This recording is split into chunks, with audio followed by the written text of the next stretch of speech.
Hey guys, this is Courtney from Willow's Bloom, and today I'm going to talk to you about the Leo full moon that's happening on February 16th, just 2 days after Valentine's Day at 10 a.m. or was it p.m.? Let me just check. 10 a.m. Okay, so this is an interesting one. We have two exact aspects going on. Not really much going on with the sun and the moon per se. They are opposing each other, which means that the sun is in Aquarius, the moon is in Leo, which means it's a full moon, it's lighting up. And I definitely feel like any Leo full moon or any full moon in general is going to be about revelations. But specifically, I do think in the sign of Leo, it's about revelations that kind of show our creative process or how we are feeling internally. So if something aligns with what feels most authentically ourselves, if it's an expression of our desires, if it comes from the heart. And so I do think that we could have some realizations about maybe things that actually are not coming from the heart, or maybe things that we need to stop doing in order to follow things that are even more authentic and even more from the heart. And because full moons are about wrapping up periods, realizations, and endings. So I do think a lot of us, especially with another aspect going on that I'll talk about in a second, will have some concrete, decisive endings in order to make way and make space for new beginnings. The reason I say that is because Uranus is making an exact sextile with Jupiter. And so whenever I see an aspect with Uranus, I feel that there is some sort of liberation happening. There is something occurring where we are going to create more space in our life by having a change and letting something go. But we know it's creating space for something more because it's making a sextile to Jupiter, which is a planet that is going to help us continue to grow as individuals. So as a collective as well, of course. So as a collective, we are all, I think, trying to establish a new foundation, one in which we do have more freedoms, and you can start to see some of these mandates lifting.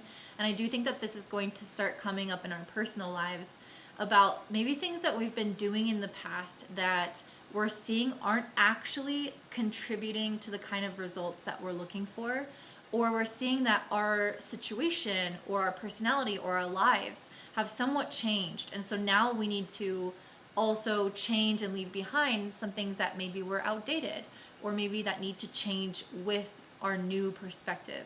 And so that's what I feel like this Uranus sextile is going to do.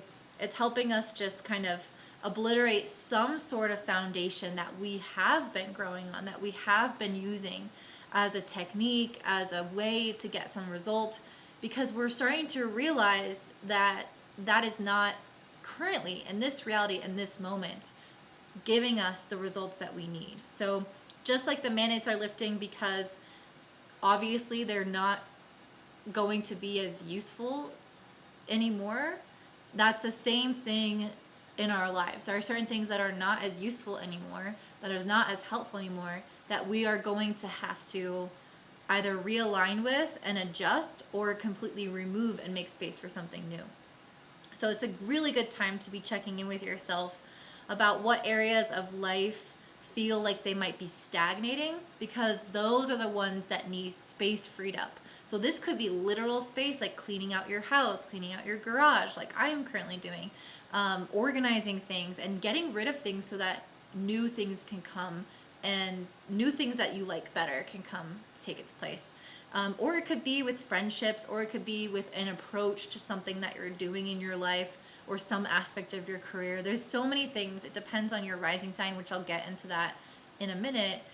But there's so many things that we really need to address. And so that's what I see us starting to do at this full moon. And something else that's really exciting, besides this liberation and growth we'll experience with this Uranus sextile to Jupiter, we're also having Venus in exact conjunction with Mars. And when I say exact at this full moon, I mean 0 degrees and 0 seconds, which is quite rare. And so these planets are basically hanging out at 16 degrees of Capricorn. And I did pull some cards on them because I was curious what that meant for us.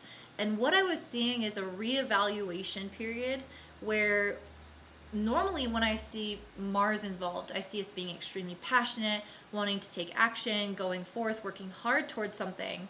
And I do ultimately see that, but I feel like there is some element of our plan that actually needs to have a little bit of a pause. And so we can't just start going full force without making some adjustments after we cut some things away.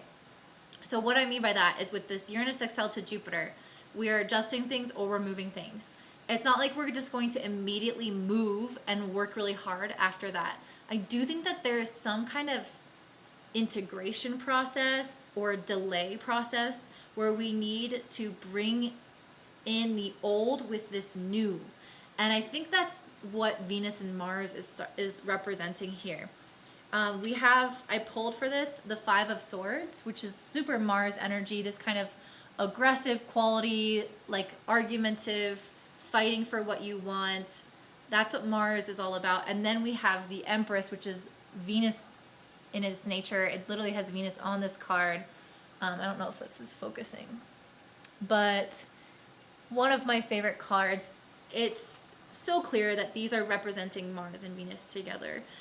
So it's interesting that these are both planets that have exact opposite meanings. Mars is about separating and fighting. Venus is about cooperating and working together. And they are coming together. So we have these opposite sides of ourselves. The old side and the new side. The aggressive side and the soft side. The masculine side and the feminine side. And we're having to integrate them. And after this, I pulled She Who Ponders, Delay, and then Hesitates, and then Four of Swords, which are all about inaction. So what I was getting from that is that in order to combine these two opposing elements in our lives, we have to have a moment of integration or reflection to do it intentionally. And what's interesting on top of this is that these two planets with different meanings also are at 16 degrees of Capricorn. And when you look up something called the Sabian symbols, which describes each degree of each sign and has some kind of like metaphorical, symbolic meaning behind it, it actually said fusing together elements that do not match. And that's exactly what Venus and Mars are.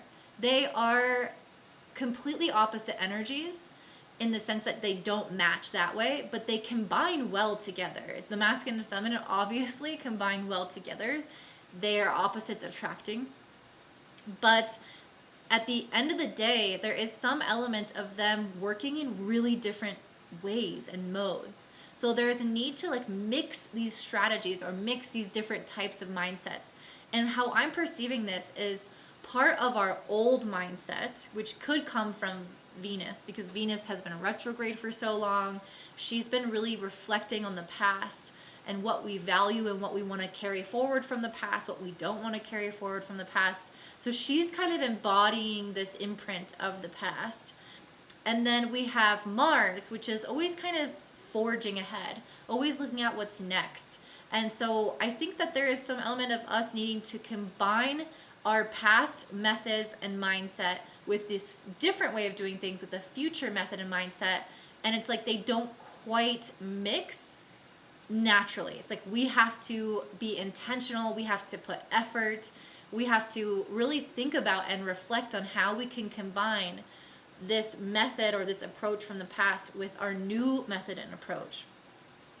And I think that that's what's ultimately going to help us create some really strong foundations in the future. I pulled the Page and the Nine of Pentacles. So I think that we are really building towards something long lasting, something substantial and large. But it's like we can't do that entirely based off of throwing everything away and starting fresh and with this new approach. But we also can't do that by by keeping up with what we were doing before. Like you can't keep doing the same old to get something new. And so there is some element, I think, of working a little bit of mental gymnastics in order to find some kind of creative solution. And Uranus making a trine to Venus and Mars is going to help us find that creative solution. It's going to help us have some kind of breakthrough moment or realization through this pondering. But we have to have time alone. We have to have time in quiet and not moving forward, not just starting and progressing, in order to actually make sure that where we're going and how we're approaching it is the right way. Like having some kind of strategy and plan, which I talked about in the last moon video. I highly recommend watching that one. That one is so important. This one is just building off of that one, really. But this is kind of like our way of trying to learn how to mix the old and new and come up with a strategy that really works. We also have Mercury making a conjunction with Pluto. This is 4 degrees and separating, meaning this is more so going to be felt the days prior to this full moon, but we will still feel it at the full moon. And it's interesting, for this I pulled 2 cards, the 3 of Pentacles and She Who Battles, Justice, Fierce, and Commitment. And so I think that there's a couple things coming in here with this message. First of all, I do think with this like smoke billowing in the background and these people kind of looking ahead at what they're going to have to handle, I do think that we're kind of armoring ourselves and preparing ourselves mentally with Mercury Pluto to tackle the difficulties that we know are to come in order to achieve certain results. And so I think that Pluto is almost strengthening our mind.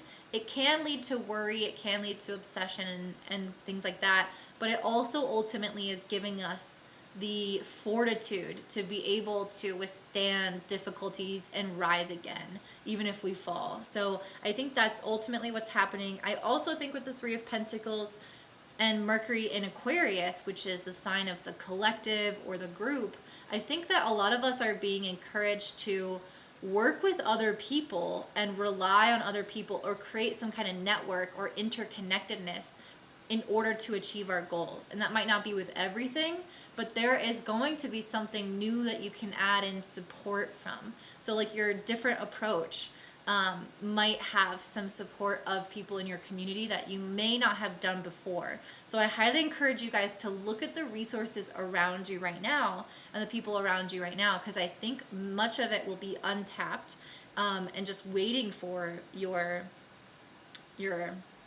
waiting to help you. Okay. So I talked about that we really need to make space to go within. We need to make some changes. We need to leave some elements in the past of our approach, but mix it with something new. We need to also look around at our resources around us and rely on those a little bit more.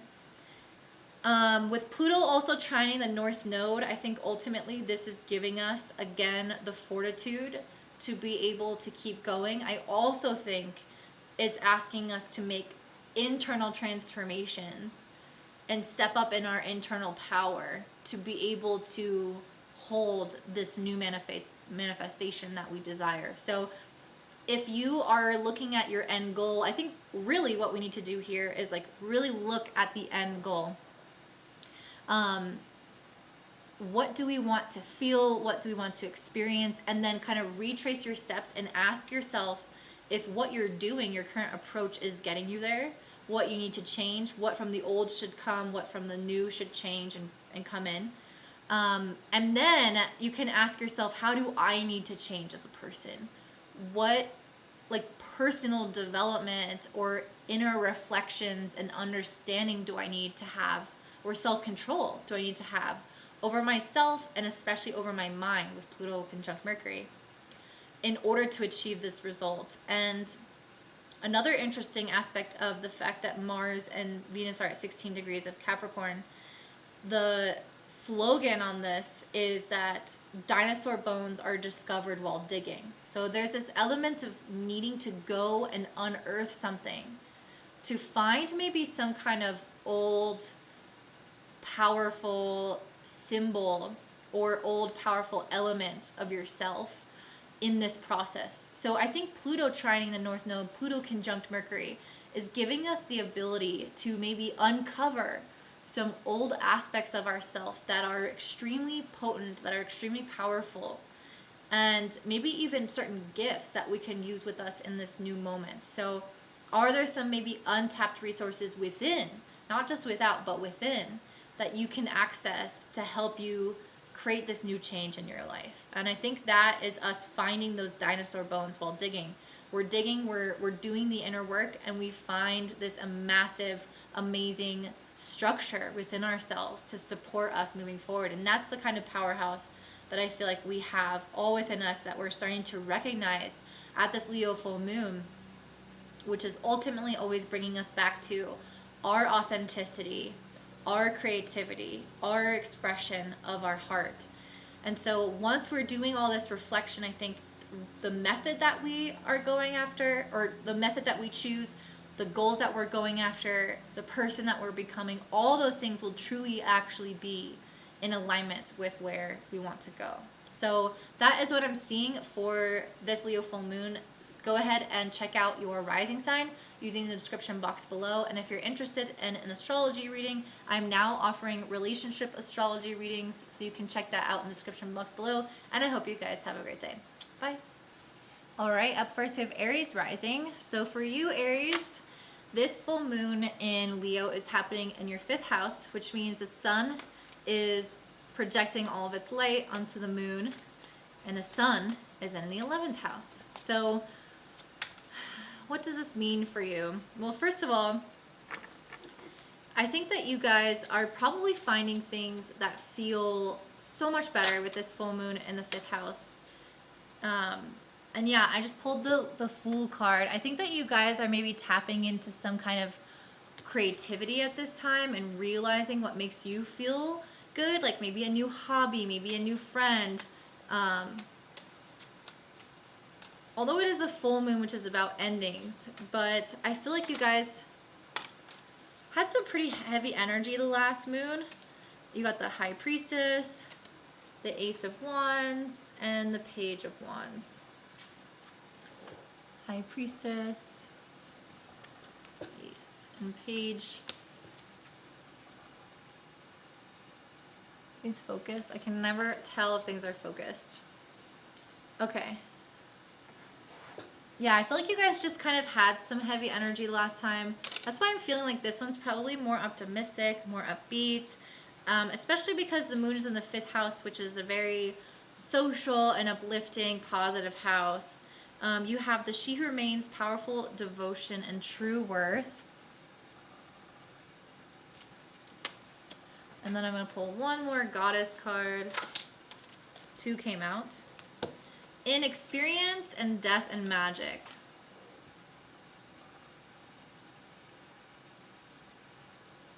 All right, so what is going on for my beautiful Aries? Yeah, basically I'm hoping that this is some lighter energy for you guys. A little bit maybe more uplifting in terms of feeling like you are starting to get like more engagement with your life, because that's something that I remember from the last video, is this sense of like dissatisfaction and unhappiness, and like being like your perspective being quite negative on your life, or just not as optimistic as usual. And so I feel like this one is going to be so much brighter with this Fool card. I do think it's this new beginning. So I think Leo is probably a time in which, I mean, especially also because the 5th house is trining your ascendant. So it's like this time in which things are just feeling like the sun is starting to pop out. Like in the Fool card, the sun is just so bright. They're going on this new venture. You can also see they're about to walk off a cliff though. And you guys do have a couple of cards about like beginning something. The Ace and the Page, or the Prince of Swords, which is like, or sorry, the Ace of Wands and the Page of Wands. These are both beginning energies, like having some kind of new creative project come through. So I really feel like you guys are having some kind of idea or inspiration, but it is something that is brand new with this inexperienced card. I feel like you guys are just starting something. You have no idea what's ahead, like that Fool card, they're about to fall off a cliff. I don't think you're about to fall off a cliff, but just that they have no idea kind of what is ahead of them. They are just optimistic and looking, and the eyes are up on the path ahead. And so I feel like that's what's going on for you guys. There might be something, some kind of creative new idea that's coming through that feels really passionate and exciting. For some of you guys, it could be a relationship. For others of you, it's going to be some kind of creative idea or some kind of hobby or something that you're interested in that is reigniting some kind of flame within you. I especially see that with this Ace of Wands. There's this flame that's being ignited for the first time and lighting up this dark area. And so I feel like you guys are having some kind of light turn on, something click within you. And it's ultimately going to be just this really enlivening and kind of beautiful process. You guys also have Venus and Mars exact conjunct in your 10th house. So some of these things could be something that you see as maybe growing long term. It could be something that you maybe want to integrate into your career. If you don't want to make it a career, some of you guys might just see how it could play into your long-term goals and objectives in your life. So maybe you still want to keep your same career, but you want to start doing this hobby or this thing or have this relationship on the side, and you can see it going long term. You can see yourself doing this well into the future. And with the trine with Uranus in the 2nd to Venus and Mars in the 10th, I kind of want to pull a card on that. I feel like this has the potential to create some possible changes in your financial situation. So if you guys have been kind of like disengaged from your work, there might be some new idea that does come that gives you the opportunity to make some more money. And of course, that makes sense because I just pulled the Ace of Pentacles. I think the key here, though, because I pulled the Page of Cups in reverse, is to really make sure that you have a good plan, because some of this might be, something about this might feel like, I just feel like this very inexperienced or this very beginning new type of energy with this. It's like, it is a financial opportunity I see coming in for you, but I don't know that it's something that you could necessarily like rely on. Like it's a brand new thing. You know what I mean? It's like planting a plant and then expecting to rely on the fruit of that plant right away. It's not going to happen.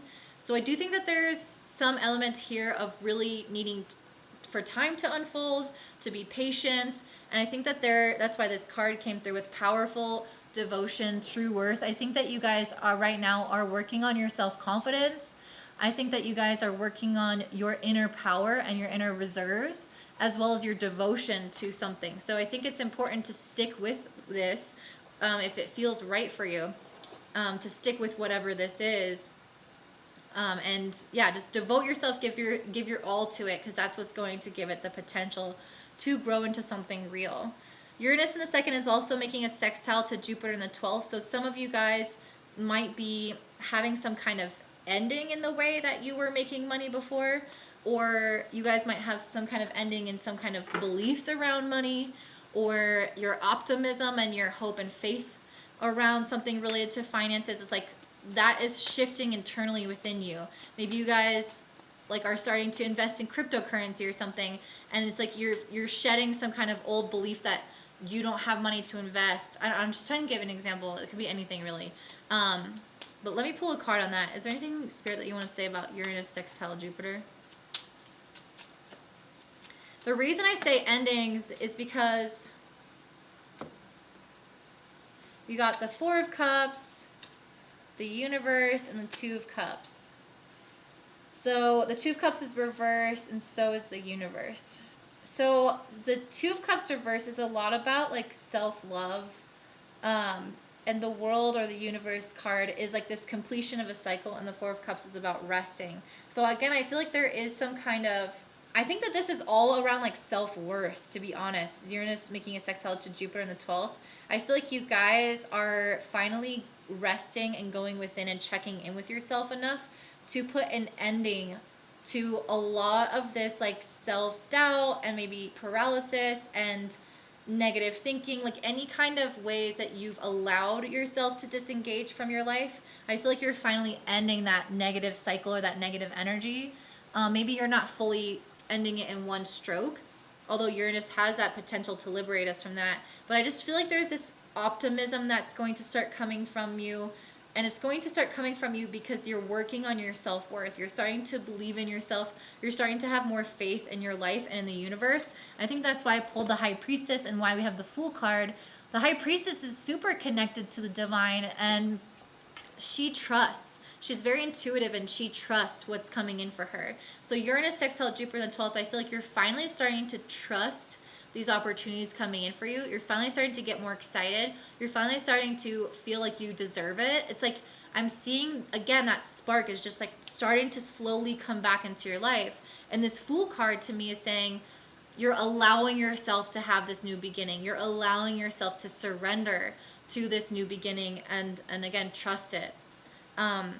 So that feels really exciting. The last thing I wanted to end on was Mercury conjunct Pluto in the 10th house. This could be a part of the reason why this Page of Cups is reversed. Next to the Ace of Pentacles, there's a little bit of worry here. You know, a little bit of like self-doubt about this new idea, but it's all because it's so new. And I think Mercury and Pluto just kind of create a little bit more worry or obsessive thinking. And so I think the advice here for you guys is to, again, make sure that you take some time out to rest. That's coming up really big for everyone. If you haven't seen the overview message, definitely listen to that. But yeah, I feel like you guys really need to take some time out to connect with yourself with the High Priestess and Four of Swords. And ultimately, I think that's what's going to help you realize that maybe you don't have all the answers right now, but you can trust in the unfolding process. And you can trust kind of where your life is taking you. And so that is enough. Like, that's really all you need to get started, is just a little bit of optimism, a little bit of trust, and taking action, taking just one step at a time. And you'll start to see that things change really quickly from there. So that is what I'm seeing for you, Aries Rising. I hope that this full moon is so much more optimistic than the last new moon was for you. If you haven't seen that video, definitely check that out to see if that resonates. And I hope you guys have a really amazing day. If you are interested in an astrology reading, I am now offering relationship readings, and you can check that out in the description box below. And if you like this, please leave me a comment and a thumbs up, and I hope you have a great day. Bye. All right, up next we have Taurus Rising. So for you guys, this full moon in Leo is happening in your 4th house, which means the sun is in Aquarius, lighting up the moon, and the sun is in the 10th house. So definitely heavy emphasis right now on career in general, but with the moon in the 4th house, there is also a huge emphasis on your home life, your family life, what's going on kind of behind closed doors, in maybe your more intimate relationships or in your emotional or mental state. So there is maybe some deeper realizations you could have about your career, just purely based off of the fact that the full moon is lighting up the 4th, which can have this ability to help stabilize us for our plans for the future by having us go within. And I just pulled the Judgment card, so maybe some of you are making certain decisions in your life right now that have the potential to impact you long term. And so hopefully this full moon lighting up your 4th will give you clarity about what decisions to act from. What's also interesting about this card is it has a tree on it, and there's a family underneath the tree. And so when I think of the 4th house, I think of the roots of a tree, the family, of course. And so I feel like you guys are making certain decisions again that are going to hopefully I don't know, there's something about like your family, like maybe your family's impacting this decision, or maybe you're thinking about how this would affect things long term for your family, for you. It's like you're making a decision from your root, you know, from like your core self. Let's see a little bit more. Okay. You guys also have Venus conjunct Mars in the 9th house. In Capricorn, this is an exact conjunction, 0 degrees, 0 seconds. So I do think that you guys, if you're making decisions right now in your life, I think that you're really inspired. I think that it's coming from a place of joy, of optimism, of hope and faith about the future. And as I say that, I pull the 3 of Cups, which is a card of celebration and joy. So I definitely am getting this feeling of like, this decision that I'm making feels really exciting, feels really expansive, and it has a potential to change your life, because Venus and Mars in the 9th is trining Uranus in your 1st house. So this has a potential to change you, to change your life, and I think that you're really, really excited about it. I also have the Page of Wands. So again, this card is like, I'm stoked, I'm taking action. It feels like something new is coming up for you. Yeah, some kind of new possibility. It's interesting because I am seeing like the old come up with this reading, like leaving something behind, but there is a lot of new. Like I was saying, there's a mixing of the old and the new that's kind of difficult at this full moon. So I think that this is talking about the new thing coming in. And it seems like, oh, I just pulled the Star card. You guys, this is one of hope, faith, and optimism. That was just what I was saying. But look at this Page of Wands. Like, look at all of these fireballs coming at her. Like, there is so much going on. There's so many opportunities and ideas and excitement. And it's like a lot of, it's a feeling of like busyness as well. But I feel like it's busyness in terms of energy, like having more energy, having more excitement, which usually like a full moon in the fourth, like you would think it's more emotional or like, you know, you're spending all this time with your family, but I'm really not getting that. I feel like Venus and Mars is very energizing, especially in the ninth where you're feeling so optimistic. And then after the Star, I have the Universe. So to me, this is saying you guys might be reaching some state of completion with something, like wrapping something up, receiving some kind of benefits from your past actions in some area. Let me see what, like, let me get a card for the Two of Pentacles. Okay, I think that you guys, this is really relating to what I was saying at the beginning of the video. I think that you guys may be kind of wrapping up one project and starting another, or like wrapping up one thing in your life and like putting more energy into another, because I think you've been really juggling a lot. You've been having a lot on your plate.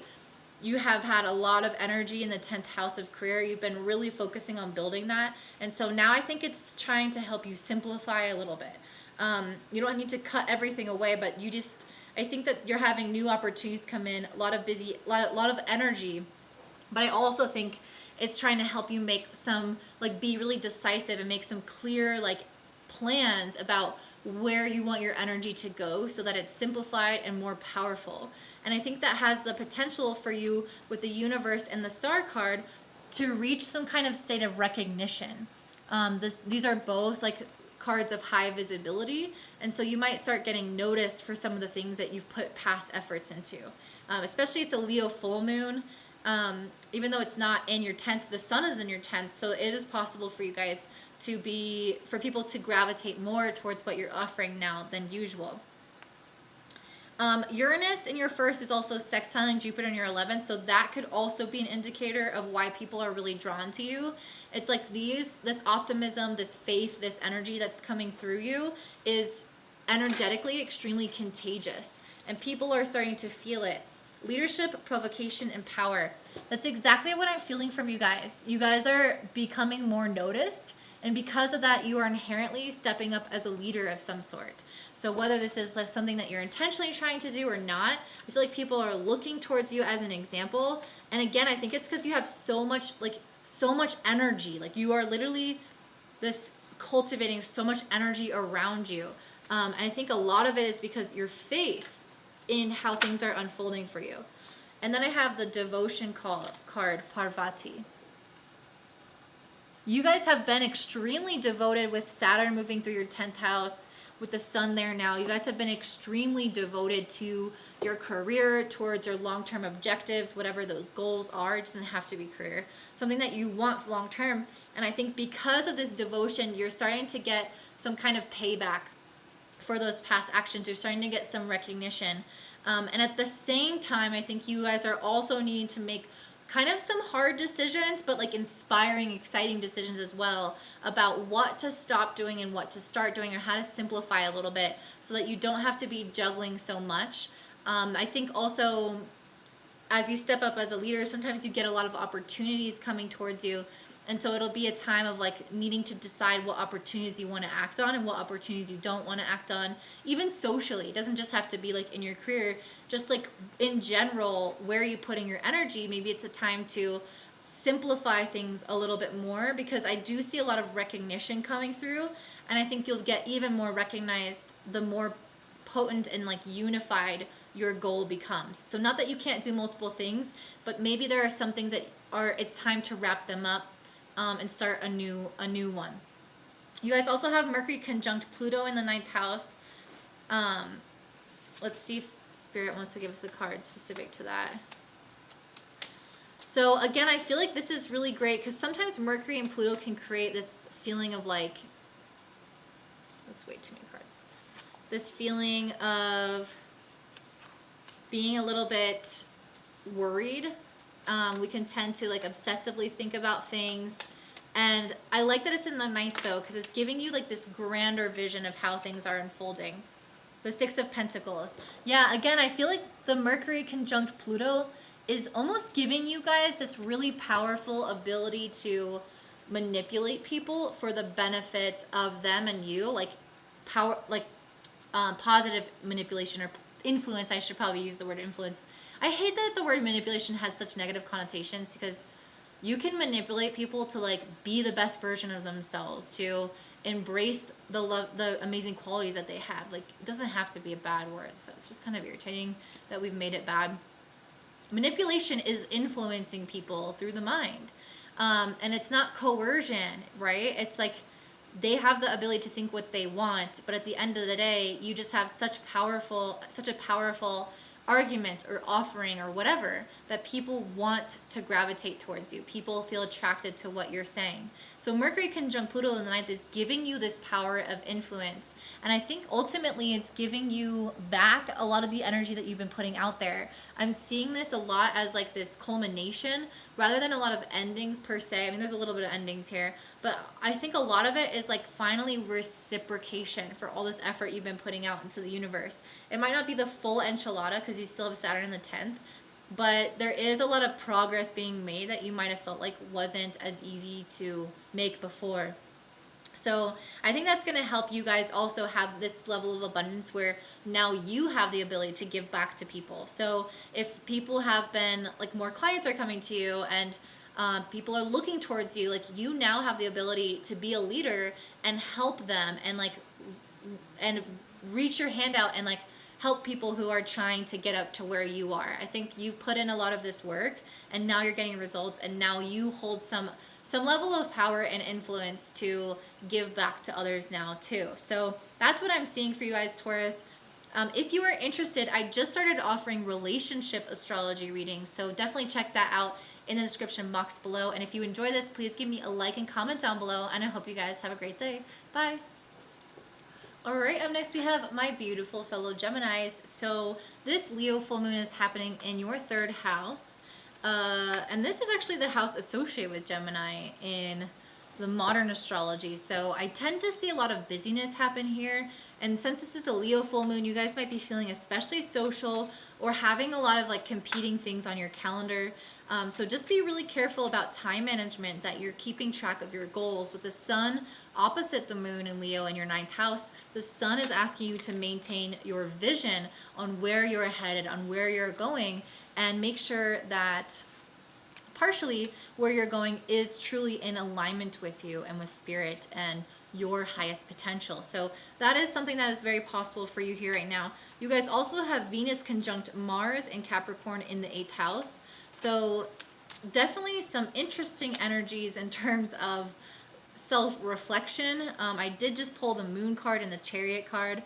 So I definitely feel like you guys are having some kind of cycle come through in relationships where you are being asked to go within and examine some certain aspects of relationships. I just pulled a bunch of cards about it, so we're going to see what that looks like for you. So let me first start off by talking about the Chariot and the Moon. I do feel like you guys maybe have a lot that you are trying to conquer right now in terms of getting stuff done, of going after your vision, of making things happen in your life. And so that's why I feel like I pulled the Chariot card, which is a lot about our willpower, us making decisions and using kind of our masculine drive and ambition and energy to achieve things that we want. But with Mars and Venus in the 8th house, Mars is our drive. And so with Mars in the 8th house, there is some element also of our shadow influencing our drive or our ability to be productive. So are there certain parts of yourself that you are actually encountering that could be getting in the way of you being super productive, or that could be getting in the way of you guys believing in yourself? Like, the Chariot wants to move forward. It wants to be quick. It wants fast action, and it wants our willpower involved. But if our willpower is tainted, if it's not fully on board because of self-sabotage or fears of the past repeating itself or anything like that, it's like we're throwing rocks in front of our chariot so that it can't just zoom ahead. It's like we are using our willpower, but we are using it in a way that's expending all of our energy and draining us and not being productive in the way that we want, or really truly going after what we do want. So there is some element here of needing to understand not just how to direct your willpower, but what could be getting in the way that's internal. Are you not believing in yourself enough? Do you have fear? Do you have insecurities? What in your own mind or your heart or from your past could be throwing rocks in front of your carriage that's trying to move forward? Because you deserve happiness, you deserve success, and the only way that you're going to do that is if your path is cleared, so you don't have to keep getting out and moving the rocks. So that's something that you should really keep in mind with the full moon in your third house. A lot of this could be examining your mindset, especially how you think about things, how you communicate about things. Really look and see if you're throwing rocks by saying certain things like, I'm not good at this, I'm bad at this, I'm bad at money, or like, I never get up on time, or whatever your issues are. Don't validate it externally with your voice, because it's creating some type of spell in a way that you're casting with your words. So just be really careful about your mindset, analyzing a lot of that, because there is a lot of unseen things here at play with the moon card that are affecting your ability to progress. And you don't want to exhaust your willpower by, again, like using it so much, but not in a way that's efficient, not in a way that's actually like able to go around these obstacles. It's like you have to do so much work when you're not dealing with some of these unseen forces or these shadows. Venus and Mars in the 8th house again are going to help you look at some of that. I do think a lot of this for you guys could be about self-love and self-acceptance, maybe even relationships as well, because I pulled the King of Cups and the Two of Cups in reverse, but I'll just put it upright. So I think that you guys might feel maybe a little bit more emotional with these planets in the 8th house, Venus and Mars. I think that you guys have the potential right now to feel really deeply connected to a partner or someone around you, like maybe certain loved ones. Like this kind of vulnerability that you can access is so beautiful, and a lot of self-love as well. I feel like you guys are accessing really deep reservoirs of emotion. So that's the beautiful part about this full moon, is that I feel like it's going to help you kind of liberate your heart in some way, because Venus and Mars in the 8th are trining Uranus in the 12th. And so I feel like it's going to help you maybe end a cycle where you didn't have as much emotional control, or where you were stifling yourself from being expressive. So it's like any unhealthy emotional responses, whether that's not opening up enough or opening up too much, being too analytical, like not opening up too much, but I mean like feeling so much that it overcomes you. That's what I mean. So any kind of unhealthy emotional expression, I feel like with the Universe card next to the King of Cups, it's putting a stop to that, and it's helping you really achieve the state of emotional stasis and balance and passion, really being able to access those deep reservoirs without it overcoming you, without you ignoring it. So that's what I mean. I feel like there's a lot of work that you've been doing here. And with the Page of Pentacles, I ultimately feel like that is what's going to help you build some kind of foundation in your life. It's on top of this really strong understanding of your emotions, ability to process everything. That is what's opening you up to the potential to go out and start new projects, meet new people, because from there, it's like you have this really healthy foundation, and you can handle a lot more of like the ups and the downs of life.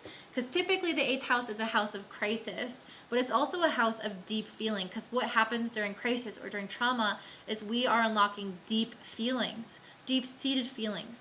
And so I feel like this Page of Pentacles is helping stabilize you and giving you the opportunity also to then act out in the world, on things that you want to create, on things that you want to manifest or gravitate towards because of that inner stability. You guys also have Uranus in the 12th, sextiling Jupiter in the 10th. So I just pulled the Four of Pentacles in reverse. So there might be some changes to your job here, or even to your goals that could leave you feeling maybe a little bit unstable. Uranus tends to do that. It can create freedom. It can create things that are more in alignment, but it takes away the stability in order to do that. I just pulled patience, waiting, and determination. Interesting. So maybe you guys are having some shifts happen and you're really not knowing quite yet where things are going. And that could create some fear, especially with Mercury conjunct Pluto in the 8th house. You guys might really be fearing like your financial situation, especially like going into debt or not feeling like, or being worried about not having support that you need. So there is that potential here for you guys to just be worried about money with this Four of Pentacles in reverse.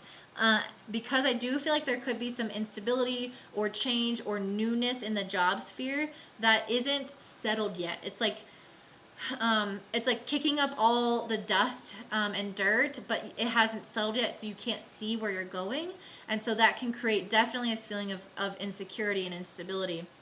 And so that's why I feel like you have this patience, waiting, and determination card, because it's kind of just a matter of time before things fully unfold for you.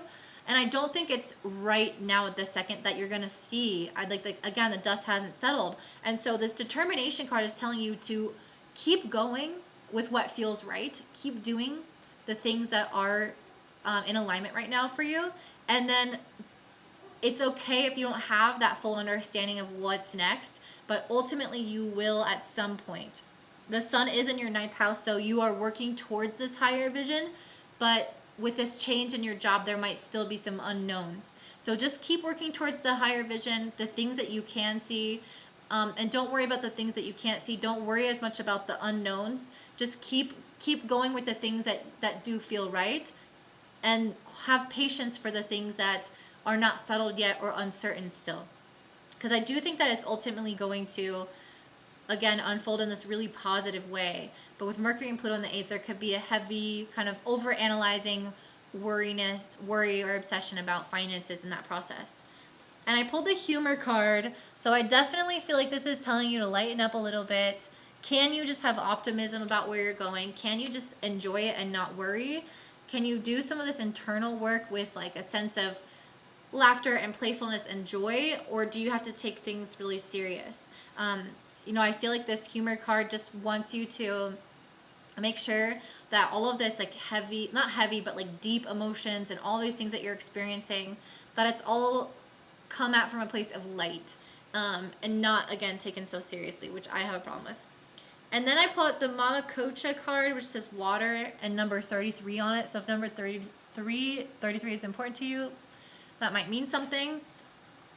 The water card, I think, really goes in line with all these deep emotions that I was talking about. I think it's just kind of reiterating that you're having so many feelings, but you're also stabilizing in those feelings. So it's not kind of controlling you, although I do see you maybe worrying about money. That's more mental. I do feel like there's a little bit of anxiety, but this like emotions, you being in touch with like the loved ones around you, connections, I think those things are all really, really good and really positive, and creating this like deep vulnerability, intimacy with yourself and with others. So like just deep self-love, deep understanding. I think, again, that's one of the greatest gifts of this full moon for you, is this kind of understanding of what's going on within you.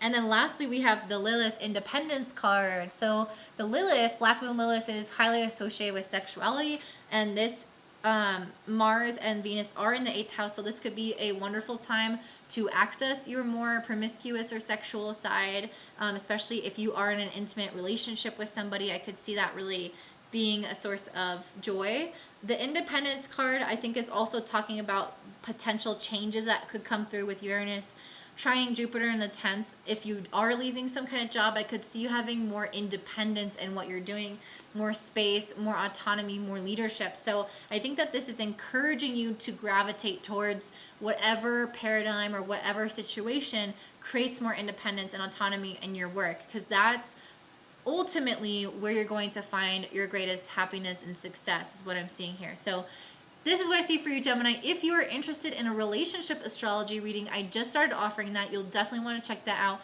in the description box below. And if you like this, please let me know by commenting or liking this video. And I hope that you guys have a great day. Bye. All right, up next we have Cancer Rising. So for you, Cancer, this full moon in Leo is happening in your second house of finances, which means that the sun in Aquarius is opposite it in your 8th house. And I just pulled the Knight of Swords. Interesting. So whenever I see full moons, it can oftentimes indicate some kind of realization or ending, some kind of culmination. And I just pulled the Death card, so it definitely seems like some type of ending. And being in the second house of finances, it's an ending to maybe some way that you made money, or even your relationship with money. Maybe you were investing, or you were thinking you were going to get money from one source, and that source has changed or has ended in some type of way. I also have the also pulled the Seven of Cups. And the Three of Wands in reverse. So the Three of Wands is a card of exploration, and being in reverse, I feel like this is talking about being like a desire to be really steady rather than super adventurous. And I also see with the Seven of Cups, I feel like if there is some kind of ending to some way that you made money, or a change to the way that you pursued this stability, whether for a lot of you, it's going to be actually finances, but for some of you, it could be anything related to developing your skills or self-confidence. So, for example, if you want to be a music producer, what are you doing to cultivate those skills? There can be an ending to what you did before and a new start, or some kind of realization about what you were doing and how it wasn't correct or like enough or something like that. So it can be like that around developing your skills, your confidence, or your money. Maybe you were going after some kind of job and you realize that job wasn't right, so you end that. Or maybe you feel like you were working on your self-confidence and your self-image, and it's like you needed to stop some way of thinking and start something else. So it's some kind of definitive ending that is allowing you to transform this area of your life. I just pulled the She Who Resists, Fearless, Justified, and Resistant.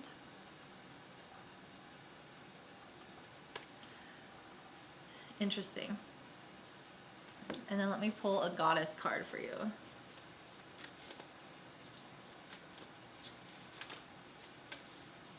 With the Seven of Cups, I feel like you guys are kind of confused right now.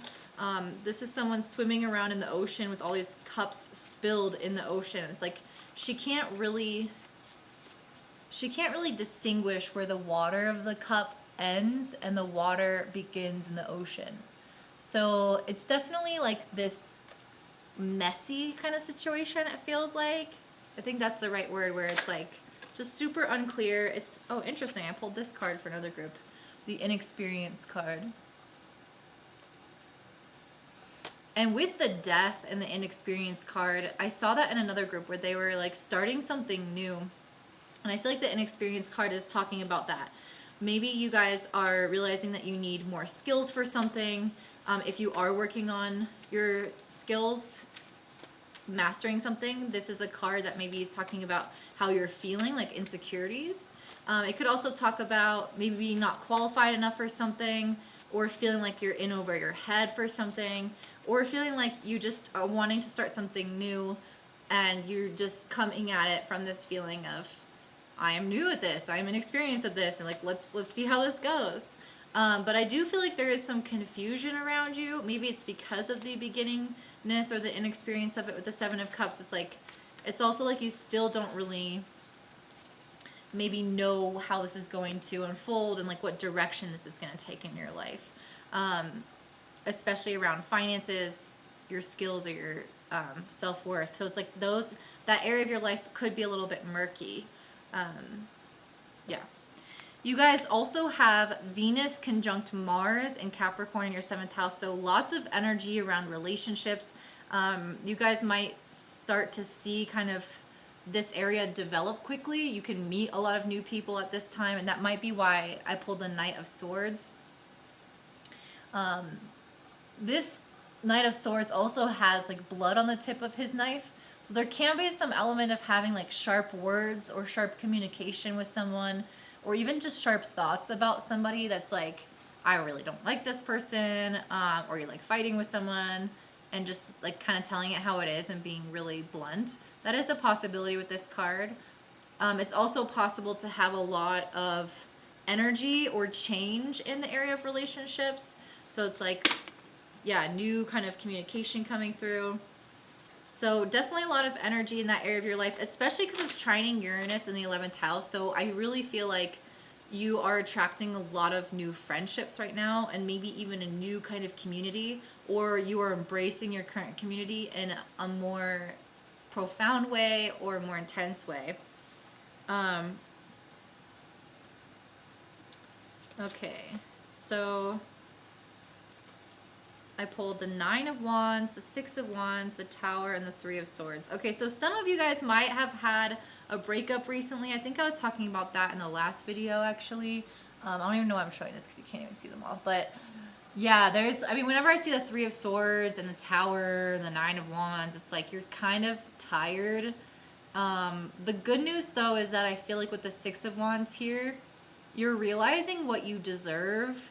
So if you guys have had a breakup or have had certain relationships end in the past, you guys have had that Venus retrograde in your 7th house. So I do think a lot of you had some ruptures or realizations about people at the very least that could have left you in some need of a healing, like realizing, hey, this person like is not really there for me. So I'm going to pull back my energy from trying to reach out to them and talk to them. Or this relationship isn't working, I'm going to end it, and then I need to recover. So I do think that that's something that happened in the past. With the Tower card, I think it made you question your foundation for a lot of things, and that's probably why it's so important for you right now, with the 3 of Wands in reverse, to feel like you have a strong financial foundation, or you're creating your own self-confidence and self-worth foundation. Because this relationship, or the energy that you've pulled back from in any of your relationships, might make you feel like unsteady in some type of way. And so you're trying to find your footing again. You're trying to find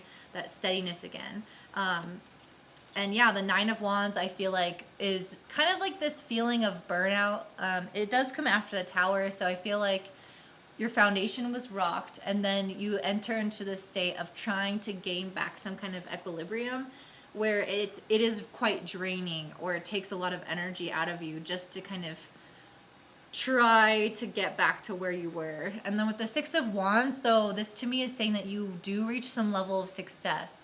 I feel like you are asking for what you deserve, and people are noticing you. People are, I feel like this is you kind of fighting to be seen in some type of way. Maybe that's within your career. Maybe that's within your life or your relationships. It's like, I want to be seen for my value and my worth. And I think you're like creating this whole new relationship with yourself in that process. Sorry, I feel like there's so many messages going on here. So yeah, I feel like you're kind of tackling life and these changes in your life in a way that is really fearless. And I think that if you did have some kind of situation that you felt like wasn't honoring your self-worth, whether that's in regards to a job or a partner or whatever, I feel like you would leave it at this full moon with this Death card. And this card is saying that you are justified, and it's also encouraging you and telling you like that you are fearless for not accepting less than you think you deserve, which is so important. So definitely a lot of energy coming in to fill any void, though. A lot of social energy. I feel like there are people around you. There are parties. There are friends coming left and right, or like new partners presenting themselves. So it's not any kind of lonely energy. It's just realizing like, hey, that person doesn't belong in my life. There's a lot more people out there who do belong in my life and who do appreciate me. And then they immediately come to you. And I feel like that's a message I gave you last time as well, because it's just a continuation of this energy. Venus and Mars. Venus is in Capricorn until March. So there's a very similar theme of this going on for a while. You guys also have Uranus in the 11th making an exact sextile with Jupiter in the 9th. So I do feel like you guys, oh, with this King of Pentacles, beautiful. And then the Six of Cups in reverse. I feel like you guys are letting go of the past here. This Uranus making a sextile to Jupiter is really liberating your mindset in a lot of ways and helping you become a lot more optimistic and maybe get out of, just get out of these memories of the past that are honestly like not that beneficial for you. And it's helping you focus on creating stability in your life, because that's really something I see strongly here for you, Cancer rising, and with Venus in your 7th house, is creating stable relationships, consistent people in your life, as well as with this full moon, trying to find out the best way to make money in a way that honors your innate gifts. So this King of Pentacles to me is extremely positive, and I feel like it's telling you that you're going to achieve that stability very soon, which is beautiful. And then with Mercury, you have Mercury conjunct Pluto in the 7th house. So Pluto's in the 7th. Mercury is, I believe, in your 8th house, if I'm not, in the 8th house. And then I got Four of Swords reverse. So this could mean that you guys might be really, the word that just came to me was highly psychic. I don't know why that just came to me. So some of you guys might be highly psychic, and some of you guys might really be able to utilize this within your relationships. With Mercury conjunct Pluto, it's like Pluto gives us this really strong intuition, and being in the 7th house, it's asking you to use that intuition to navigate your current friendships and current partnerships, to really understand the truth of their nature and how they're affecting you positively or negatively. Mercury conjunct Pluto is hopefully going to help you have maybe some realizations about relationships that you might not have realized before. With the Four of Swords in reverse, this is a lot about like reflection and integration.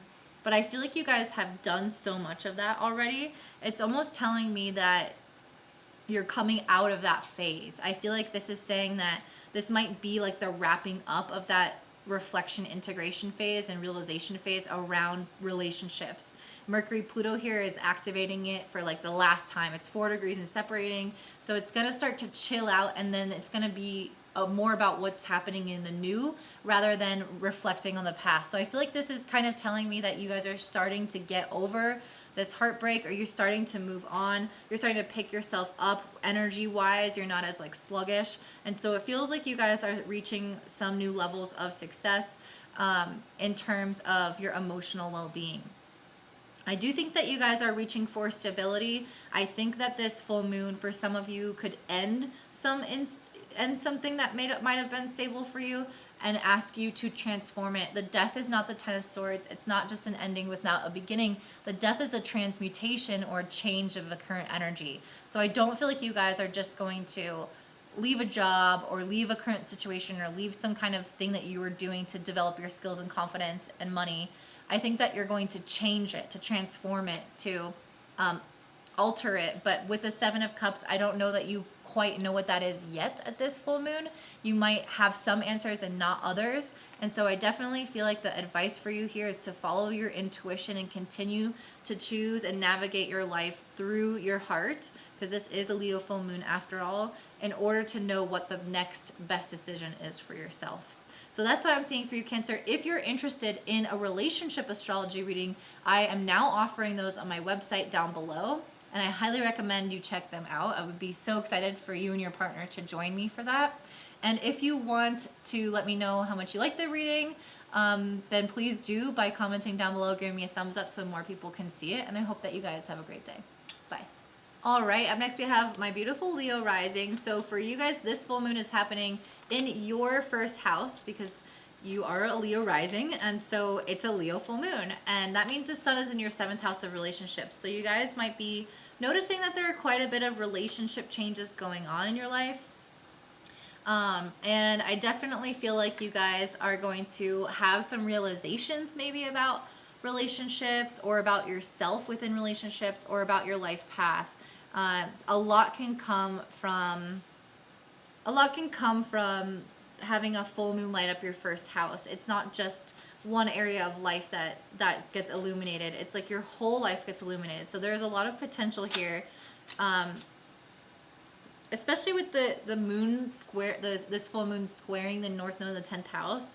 Some of this might be related to career. But let's kind of see as we look at the other aspects how this is going to unfold. Right, as I said the word unfold, I read the word unfold, which is weird. Yeah, okay, I just pulled She Who Hopes, Love, Hope, and Relationships. So I'm definitely getting really strong emphasis on relationships. I feel like you guys are in a good, possibly in a good place, or you're having at least like renewed hope in relationships, or maybe endings in relationships and renewed hope that things are going to get better, can only get better from here. There's some kind of like culmination. So this could be culminating into an ending, a commitment, some kind of alteration or change in a partnership, any close relationship. It doesn't have to just be partnership. Okay, so this is interesting. Let me show you that love card. Definitely a lot about relationships here for sure. But it's interesting because we start off with the 2 swords, and then we have the Page of Swords, the Ace of Wands, and then 10 of Wands. So I definitely feel like there's a really interesting mix of things going on here. I kind of feel like there are 2 different messages since the swords came out together and the wands came out together. Are you guys like unsure about something? Maybe you guys have been back and forth in your head about something, or you have some kind of decision to make, like multiple paths to go down with the Page of Swords. It's like, and I feel like it has to do with communication with the Page of Swords. It's like you're unsure about some new idea that you have, or something that you're meant to talk about with somebody in a relationship. Let me pull a card about what this indecisiveness is. What is this 2 of Swords about? Battle, victory, and bitterness. She who regrets. Okay, so some of you guys might need to have some kind of conversation that was about a fight, or maybe something that happened in the past, or something that you might regret, or someone else might regret. I feel like with the 2 swords and the Page of Swords, there's some type of something unspoken that needs to be addressed, but almost like you're not sure how to address it, or you're like a lack of confidence in a way about addressing it. Especially if you feel like you've already addressed it and like won the fight, but it didn't actually go maybe the way that you wanted to, or like, I feel like this is not applicable to everyone, but I just feel like there's something unsaid, or maybe some kind of fight that you had sort of recently with somebody that needs to be readdressed or talked about, or like wasn't fully handled in some kind of way. And then let me pull a card about these wands going on here. What is this wands? She who calms, stillness, purity, and quiet. Interesting. You guys have, okay, this is interesting. You guys have Venus conjunct Mars in Capricorn in your 6th house. So there is a really strong generation of energy in your work life, in your level of responsibility, in your day-to-day routines, but definitely responsibility. And this is also, Venus and Mars is also making a trine to Uranus in the 10th. So I feel like there is something in your like work or your career life, or even your relationship with your colleagues, and that might be like where this is coming through. There's some kind of conversation I feel like you guys need to have, and I feel like you're not sure if you want to have it or what to say. There's some level of like indecision around this topic. It might be with the work colleagues, or some other friend, or some other kind of intimate relationship, something like that, someone that you see often. Yeah. And then I feel like you also are feeling tired with this 10 of Wands. Like there's, like I feel like with the Ace of Wands, this is about like having a new opportunity, or like new idea, or something that's exciting come to you. But then the 10 of Wands is about something that you've been doing for a while that's not really sustainable, that you feel like you're going to burn out about. So with the Ace of Wands, I feel like you guys have some kind of fire within you about either something new or even what you're currently doing. Like the flame is lit within you. You are still excited about something. The passion is there. But at the same time, I feel like there's a level of exhaustion. And I think that's why I pulled the stillness card. Because Venus and Mars generating so much energy in your responsibility area and your work area could be kind of burning you out a little bit. And this card is telling me that something is like not really that sustainable, even though you might be excited about these things going on in your life. I feel like it's also something that you need a lot of self-care, because even if it's exciting, you can still be just having too much output and not enough time for yourself. So it's like something in your life is somewhat unsustainable, whether that's work or some kind of responsibility to somebody else. And it's like, okay, I really just need to have some time to myself. I need some time in stillness. I need some time in quiet so that I can really come back to my energy and light my own fire again. Because I don't know that this responsibility is going to go away. I'm not getting that feeling with Venus and Mars here. I think you want it to be there. I think you are excited about whatever it is, but it's just like not sustainable whatever it is. So I think that it's supposed to be there, but you need time alone to like synthesize, integrate, come back to yourself, connect to your heart and soul spiritually, regenerate, and try to find the best amount of balance that you can reasonably do so without giving up too much of your responsibility.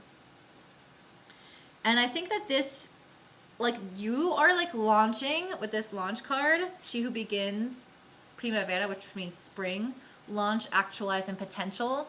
You guys are launching into this new career phase of your life, which is really exciting. There we go. So this is really exciting, you guys, because with Venus and Mars in the 6th trining Uranus in the 10th, I feel like this responsibility, this work ethic that you have right now, everything that you're hustling to do is ultimately creating a huge breakthrough or level of freedom in your career. And it might not happen right away, but I do think for a lot of you, you'll start to see some successes roll in, some realizations or breakthroughs roll in your career, and you will feel validated for what you are going after right now. Even if it's the breadcrumbs or the initial phase of it without being the whole enchilada, you guys are working to reach your fullest potential. You are actualizing yourself right now. And I love that you are doing this. You just make sure you also rest. And that card is also next to love, hope, and relationships. So some of you might be actualizing relationships. Some of you guys might be starting a new relationship or like reaching a level of potential in a relationship.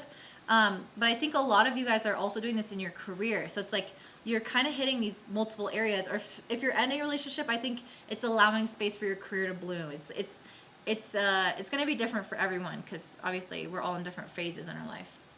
You guys also have Uranus in the 10th making a sextile to Jupiter in the 8th. And so I do feel like this is possibly... Let me pull a card on this. Because, okay. 2 of Pentacles in reverse. Okay. So 2 of Pentacles is about juggling a lot of responsibilities, which I was just talking about this entire time. But in reverse, it's almost like you're going to like drop the ball, or it just feels like a lot. Like maybe you can't do everything 100%. And then I have the 2 of Wands in reverse and then the 6 of Wands upright. 2 of Wands is about planning. In reverse, I feel like there's a lack of planning that's been done. And then the 6 of Wands upright is this card of success and visibility and notoriety. So I feel like this is really just hitting on the message that I already said, which I feel like is that you guys are going to be successful. You are launching. You are reaching something really potent and powerful. But you also have a lot on your plate. And I don't think that you've properly planned and managed your time. I think that what you're doing is unsustainable in the current way that you're doing it. And you need to become more resourceful, more efficient. And if you're already resourceful and efficient, there are certain things in your life that are taking up too much time. Like you need to streamline the process You need to schedule things, have better boundaries, have a good separation between love and work, like really finding out that right niche and balance for you. But you're going to be successful, so don't worry about things going haywire. I think sometimes with the sextile with Jupiter in the 8th, there can be maybe a little bit of fear around things going haywire. And that's because it is based off of, you know, the truth that you are in maybe something a little bit unsustainable long term. You guys also have Mercury and Pluto in the 6th house, so this makes you just like really obsessed with your work. I just pulled the Knight of Cups. This is interesting. The Knight of Cups is like this very romantic card. I kind of feel like this is not talking about what I was just talking about with Pluto and Mercury, but I'll show you the card anyway. I mean, maybe this could have you in your feels sometimes. But I feel like the Knight of Cups is more so like you are feeling just maybe in a relationship like you're in love, if you're in one.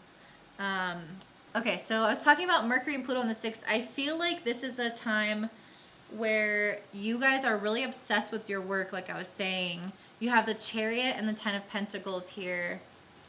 This is about using your willpower to achieve financial success and stability and everything that you wanted in your life. I have the Queen of Swords in reverse. So maybe there is, again, the same message kind of coming across, a level of discernment that you are lacking in your life about clear boundaries, communicating those boundaries and communicating your needs and making sure that they get met, whether that's with your colleagues, friends, relationship. There's some kind of like boundary that I feel like is being overstepped that you're not enforcing. It could definitely be romantic, but not for all of you. And I think that that's, whether that's within yourself or needs to be communicated externally, I don't know. But regardless, you guys like really need some space. You need some stillness, and you need to have really strong like structure, schedule in place so that you can protect yourself and protect your energy, because you are like launching into the world, but you have to have enough gas and enough fuel to get up in the air without just falling flat.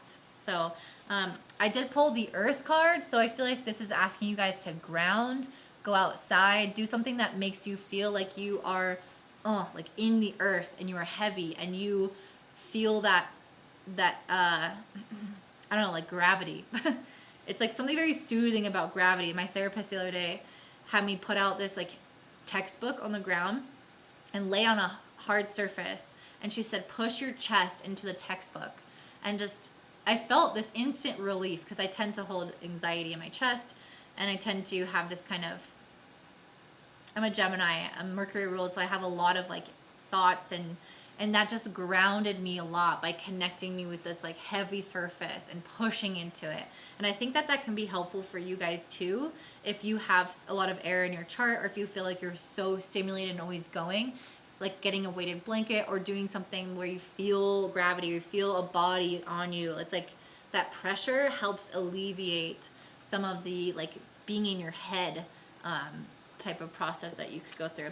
I also pulled the Fortune card. So again, I feel like you guys are launching into success. You have a potential to reach massive amounts of fortune. You got the 10 of Pentacles. You got the Lakshmi card, one of my favorite goddesses besides Saraswati. So you guys just are on a really good path, and I don't want to tell you to stop, but you also can't burn out. You know, it's like you have to keep this in a sustainable way. So just think about how you can maintain your energy and structures and boundaries, communicate what needs to be communicated, and honor yourself, and have that time alone to be able to process what you need to process. So that is what I'm seeing for you, Leo Rising. If this resonates, please let me know by liking, commenting down below. I am now offering relationship astrology readings. So if you are really feeling your partner and you want to see how you connect, you want to see your differences, I have a synastry reading that I'm offering and a couples package. So definitely check that out in the description box below, and I hope you guys have a great day. Bye. All right, up next we have my beautiful and fellow Virgo risings. So for you guys, you're having this full moon in Leo occur in your 12th house, which means that the sun is in Aquarius opposite it in your 6th house. So what does that look like for you guys? Well, whenever I see a full moon in the 12th, this can be a highly emotional time, a much more sensitive time, a time of deep spiritual realizations and becoming really in tune with yourself. And if you are a woman, you obviously, if you are Anyway, if you have a period, you will notice that during your menstrual cycle, you will feel so much more intuitively connected to yourself, to your heart, to what you need. And I think that you guys, oh, that makes so much sense with what I just pulled. I think that you guys will have a lot of realizations about yourself, about your life, and just a lot of truth come to the surface. And as I was saying that, I pulled the Seven of Swords in reverse. So this to me is the truth coming to the surface about how we have lied to ourselves or misjudged ourselves, how we maybe have self-sabotage, or just a lot of like deception within ourselves, or even someone else to us. I do think a lot of this is more with internal, but there can be realizations about other people maybe not saying it, like being who they say they were, but I think it's mostly ourselves saying, oh, I want this, I'm going after this, and then in the end of the day, it's like there's something that actually wasn't right there, and you're realizing it, or you're seeing the truth and the clarity behind it all. So it's just like during your period, if you're in a relationship during your period that's not working, it's like, and you give yourself the time to sit with that, you will start to see that you are uncomfortable, and you will feel it in your body, and then you'll start to kind of slowly piece together, why am I uncomfortable in my body? What is going on here?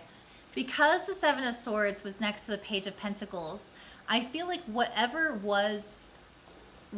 you may have lied to yourself about, or not seen fully, or kind of misguided yourself about, is something very physical or material, or leading to the material. So some relationship that you have, a career that you're going after, something even as simple as like what you enjoy doing or how you're spending your time. I feel like this Page of Pentacles, or even like the material things within your home, I feel like this Page of Pentacles is having, with the Seven of Swords in reverse and this full moon in the 12th, I feel like it's having you reassess these areas of your life, and ask what is truly in alignment, or what really feels good, and what ways is something actually not fulfilling for me that I've been lying to myself about. Maybe lying to yourself is a really strong word, but just like not realizing that it's actually not as fulfilling as you thought it was. And with the Page of Pentacles, I feel like you are willing to go through and look at things with new eyes. Like the page has brand new eyes. She just started her journey into the material world. So it's you coming and looking at all these areas of your life, and looking at the substance of it, and asking yourself if it's really feels good and is in alignment. And I think with this King of Cups, you're very in tune with what feels good. You're aware of what is actually making your heart feel fuller and bigger. And so I think that this is such a good time, especially to look at your work with this Queen of Pentacles, or even your home, because I also pulled the home card, to start to make changes to these areas of your life. What feels like dead weight? What feels like it's part of the old you? What feels like it's this old thing that you've kept around because you tell yourself you enjoy it, but you don't actually enjoy it, or it's not actually getting you anywhere. It's not making progress in your life. It's not helping you. That's what these cards are about. Maybe there's some old things that you need to clean out of your attic. Maybe you need to organize some stuff and get rid of some stuff. Maybe you need to approach your career or your independence or your physical material world around you and really assess if something feels good and is in alignment with you, like Marie Kondo style, or if it's not. And I pulled the She Who Changes card, transformation, change, and enchantment. So you want to feel enchanted by the things that you are moving towards, the things that you are keeping around. You want to feel like it's a full body yes. And so don't stop. Like, allow yourself to transform, allow yourself to let go and to make changes in your life until you feel like it is an enchantment to live your life. It is an enchantment to be in this home, to have these things, to do these tasks, to have this type of career, to take on these types of responsibilities. Only do the things that actually feel like they are lifting you up, and don't be afraid to make changes until that happens. With the moon being in your 12th, I also feel like you're starting to maybe spot some patterns that you might have, some patterns of things that are possibly self-sabotagey, possibly not helping you out. So I feel like this is definitely opening you up to, again, changing patterns, changing the way that you've done things, changing the things that around you. Anything that is old and stagnant, it's like throwing it all away.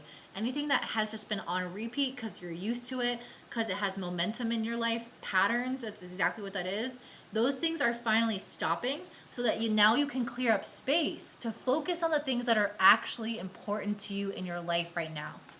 And that is super important with the sun in the sixth house. It's a heavy focus on your work and your responsibilities and getting your life organized, getting your life ready to be productive, efficient, and streamlined. And I think that this focus card is asking you guys to really pay attention to what should remain in your life and go all in on those things and get rid of the superfluous things, the distracting things, the things that aren't in alignment for you anymore. You guys also have Venus and Mars conjunct in Capricorn in your 5th house. They're exactly conjunct at this full moon. And it's making a trine to Uranus in your 9th house. So definitely a really good time, I would say, for relationships. I think that it's a good time to...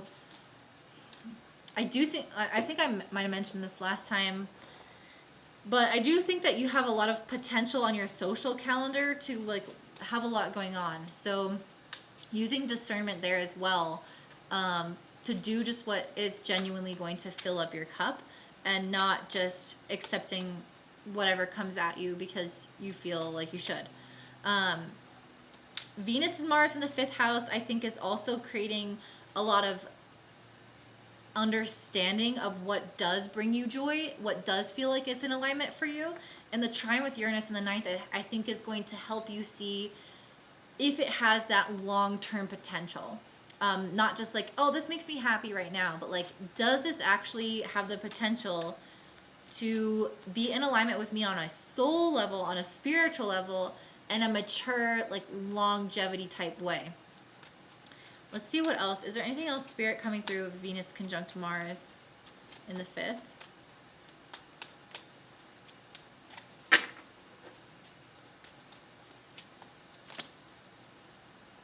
We have the Hermit card, the Six of Pentacles, the Ace of Cups, and the Wheel of Fortune. Okay. I feel like the reprioritizing was a word that just came up when I looked at the Six of Pentacles. Reprioritizing the things that matter, especially next to the Hermit card. It's going within to assess, yes, your priorities, your responsibilities, and how much you want to show up in different relationships. Like, do I want to prioritize this one or do I want to prioritize this person? How much do I want to give to this person or that person? You only have so much time. You only have so much energy, and you have to honor yourself first, which is why the Hermit card comes first. So before you can start giving back to other people, you have to fill up your own cup first. Again, I think you guys are going to have a lot of potential for like social things going on here. And with Uranus in the 9th also making a sextile to Jupiter in the 7th, you guys could have a lot of relationships coming in.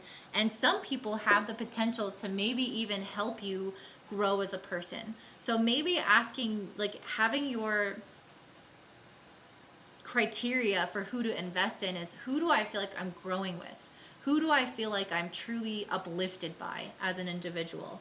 And some of you might even find new relationships coming with the Ace of Cups, friendships, romantic relationships, some kind of dynamic like this can either come in that's a brand new person, or it can shift up the dynamic to feel more enlivened, more passionate, more connected. So if your existing relationships are either getting an upgrade or new people are coming in, or both. And next to the Wheel of Fortune card, I feel like you guys are kind of long overdue for some pleasure and joy and good times coming. Yes, you have some element of responsibility still going on. The sun is in the 6th house of work. But at the same time, with the Wheel of Fortune turning, it's saying that this work is paying off. It's saying that you can also enjoy yourself right now. It's just about having a really good balance. I feel like also if you've had trouble in relationships with people in the past, of people not giving as much as you do, this Wheel of Fortune next to the Ace of Cups and Six of Pentacles, to me, is saying that you've done the inner work with the Hermit card first to now only create dynamics in your relationships that are equal and that are giving as much as you're giving. And that's not going to change. That's going to remain that way, because the Wheel of Fortune is kind of closing out that old chapter of feeling like you weren't getting what you deserve. You guys also have Mercury and conjunct Pluto in the 5th house. You have the Devil reverse and the Page of Wands. or sorry, Knight of Wands. So I feel like these should actually be upright, but what I'm seeing with these cards is just to be really careful of maybe any addictive habits, maybe any impulsive behaviors that you have, just kind of doing things like flying by the seat of your pants, making plans because you want to in the moment, or eating something because you want to in the moment, or spending or doing drugs, whatever it is. It's like following your pleasure and your carnal desires in the moment is highly possible with Mercury conjunct Pluto. It can create even a little bit of like an obsessive mindset around those things, or because it's in reverse, it's possible, because they did come out originally in reverse, it's possible that you guys are actually making some really big progress on those areas of your life, and you're starting to feel like you're not doing those things as much anymore, and they're less of an issue, because Mercury and Pluto can kind of go either way. Pluto helps us see the truth of something, and so it helps us bypass maybe where we have been like selling ourselves short or lying to ourselves or not really facing something. So in that sense, it can help you overcome addictive habits, or like spendthrift or impulsive behaviors. But on the other hand, Mercury Pluto can make us obsessive. So there might be some of us, maybe that's why I flipped them upright when they were reversed. There might be some of us who are still stuck in that, and we're getting even more obsessed with it. We're getting even more like hyper focused, like, oh, I can't have this, I can't do this. And now I'm thinking about it even more because I can't. So I kind of feel like there's going to be a half and half with this group. So you know where you stand, but regardless, that's something that we need to all be working on, because impulsivity is highly discouraged at this time, even though there's kind of a lot of energy to follow pleasures with Venus conjunct Mars. Venus is all about pleasure. Mars is all about following and doing what it wants to do in the moment. These conjunct in the 5th house. This is a house of food, of sex, of drugs, of all the things that are fun in life. So there can definitely be a tendency to overdo it, to not think, to be impulsive, and to have long-term consequences because of that. And really, we're here to focus on what matters to us with the Sun in the 6th house and with Uranus in the 9th. We are here to focus on our dreams, on our vision, on our goals, and we don't want to get distracted. We don't want to fall into these old patterns of impulsivity, of spending time, money, and energy on things that aren't moving us forward and are not benefiting our life at all. So this is a common thing, I think, for Virgos, is just, you know, where are you putting your energy? Yeah, because I think sometimes Virgos can be extremely self-critical. So it's easy for us to kind of fall into these types of patterns. And anyway, so that is what I'm seeing for you, Virgo. I hope that this resonates. If you're interested, if you are in a relationship and you're interested in having a couples reading, I'm now offering relationship readings. So definitely check that out in the description box below. You can start to understand so much about your partner, and I offer packages, and then I'm going to offer also a synastry reading alone. If you liked this video, please let me know by commenting down below. Give me a thumbs up, and I hope that you guys have an amazing day. Thanks. Bye. All right, up next, I have my beautiful Libra Rising. So for you guys, this full moon in Leo is happening in your 11th house, which means the Sun in Aquarius is across from it in your 5th house of pleasure, joy, dating, sex, all the fun things in life. I keep pulling the 6 of Pentacles for a lot of the groups, which is interesting. And I feel like I'm getting the sense of balance, which is funny because you're Libra, and Libras are all about balance and fairness and equality. And that's what I feel like the 6 of Pentacles is talking about. And so I do think that you guys have been going through this long phase of finding that balance, of finding that equilibrium or that fairness. It's like, where do I want to put my time? What do I value? Am I getting out of this what I put in? Like really assessing that for your relationships, for everything, for your career. Everything that you invest in. So it's interesting to pull that card.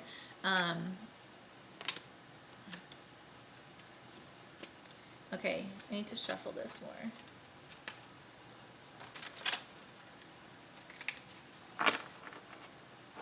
With the full moon in your 11th house, you guys might be actually having some realizations about relationships. And I feel like, as I was saying before, you've already done a lot of balancing out. So I think that you guys already kind of know like who you want to invest in. And so I really feel like what you have left now, because the full moon is like an outcome, what you have left now are all these relationships that are really giving to you equally. Maybe you even have some new work partners come in that you can work with. Maybe you have friends that are recommending clients to you, or you have friends that are cooking for you. It's like some element here of people in your life supporting you like you've supported them, and feeling like you have this really beautiful balance. You also have the Two of Pentacles here. So there is some maybe balancing act going on. Maybe you have a lot of friends. Maybe you have a lot of things that you can possibly do on your social calendar, with the sun moving through your 5th house especially. And even with the Page of Wands, there's like this kind of creative ideas or opportunities coming in socially, a lot of energy that can come in. So it's like, I do feel like you guys are learning right now how to manage your energy and try to find that balance between all the things that you have to do and all the things that you want to do. And maybe, you know, trying to figure out what to say yes and no to. Kind of similar message actually to Virgo. But I do feel like a lot of this is quite social with the Three of Cups. It's like, how many parties do I want to go to? How many things do I want to attend? What places do I want to travel to and meet up with friends? It's like, you can't do everything. So there is just a really social, beautiful energy around this, but needing to also kind of balance all these relationships that are really fulfilling to you. But it just seems really positive, honestly, from all of these cards so far. You guys also have Venus and Mars conjunct in Capricorn in your 4th house. So you've been doing some, like I said, some deep analysis about your values. And I think that you guys are likely discovering a lot about yourself in this process. And I think that this could also be really related to the home. You might actually have quite a bit of energy to the home, to redecorate the home, to work on the home. And if this isn't with the home, it could be like specifically with your family. Maybe you're being really busy helping your family do stuff. There's just like a lot going on in terms of the home family life. And then I pulled the Universe card. This is also coming out a lot for people. So kind of like one cycle ending in your life, some kind of completion or celebration period with that card. And with the Three of Cups, it's very interesting. It's like a lot of like celebratory kind of energy coming in for you. Let me pull some different cards. You guys also have Uranus making a trine to Venus and Mars in the 4th house. And Uranus is in the 8th house. And it's interesting because as I said that, I pulled the She Who is Wild, Untamed, Wild, and Mysterious. I feel like Uranus in the 8th house, I mean, the 8th house is the house of mysteries, actually. So Uranus in there could say that you might have some mysteries kind of come up, or some random situations come up that are actually really beneficial. Like, I'd be interested if some of you are getting into maybe some new occult sciences, or having some kind of like premonitions or dreams, or just like kind of mysterious type of situations and synchronicities happening in your life that feel like maybe they're even like you're connected to past over ancestors, or your lineage of some sort. This is kind of a really specific message. Wow, you guys got a lot of like desire nature. This is very interesting. I just pulled the She Who Yearns, Yearn, Longing, and Pine for, and then She Who Grants Wishes, Wish, Desires, and Hope. So there is something that you guys really want right now that I feel like maybe that is part of what Venus and Mars in the 4th house is also. It's like stimulating a lot of emotion, a lot of like desire emotion. And with Uranus in the 8th, I think that there could be, I don't know, it's like the Wild West. Like, it's like you want something, but there is some mystery around it. Like, you don't know how it's going to happen, or if it's like, maybe you don't even have a full concept of what that is, but it's like you really want something. I think there's a lot of unknowns, like mystery or wildness around it, but I also feel like you're really intuitive right now, and you're allowing that to just like unfold and be what it is. Home. Okay, yeah, and you guys have Venus and Mars conjunct in the 4th, so definitely a heavy emphasis on things within the home. A lot of energy, maybe a lot more people are coming to your house. Maybe you like are interested in like moving somewhere else. Maybe you guys are looking at homes and thinking about homes, or preparing your home for something. There's definitely a lot of like home energy.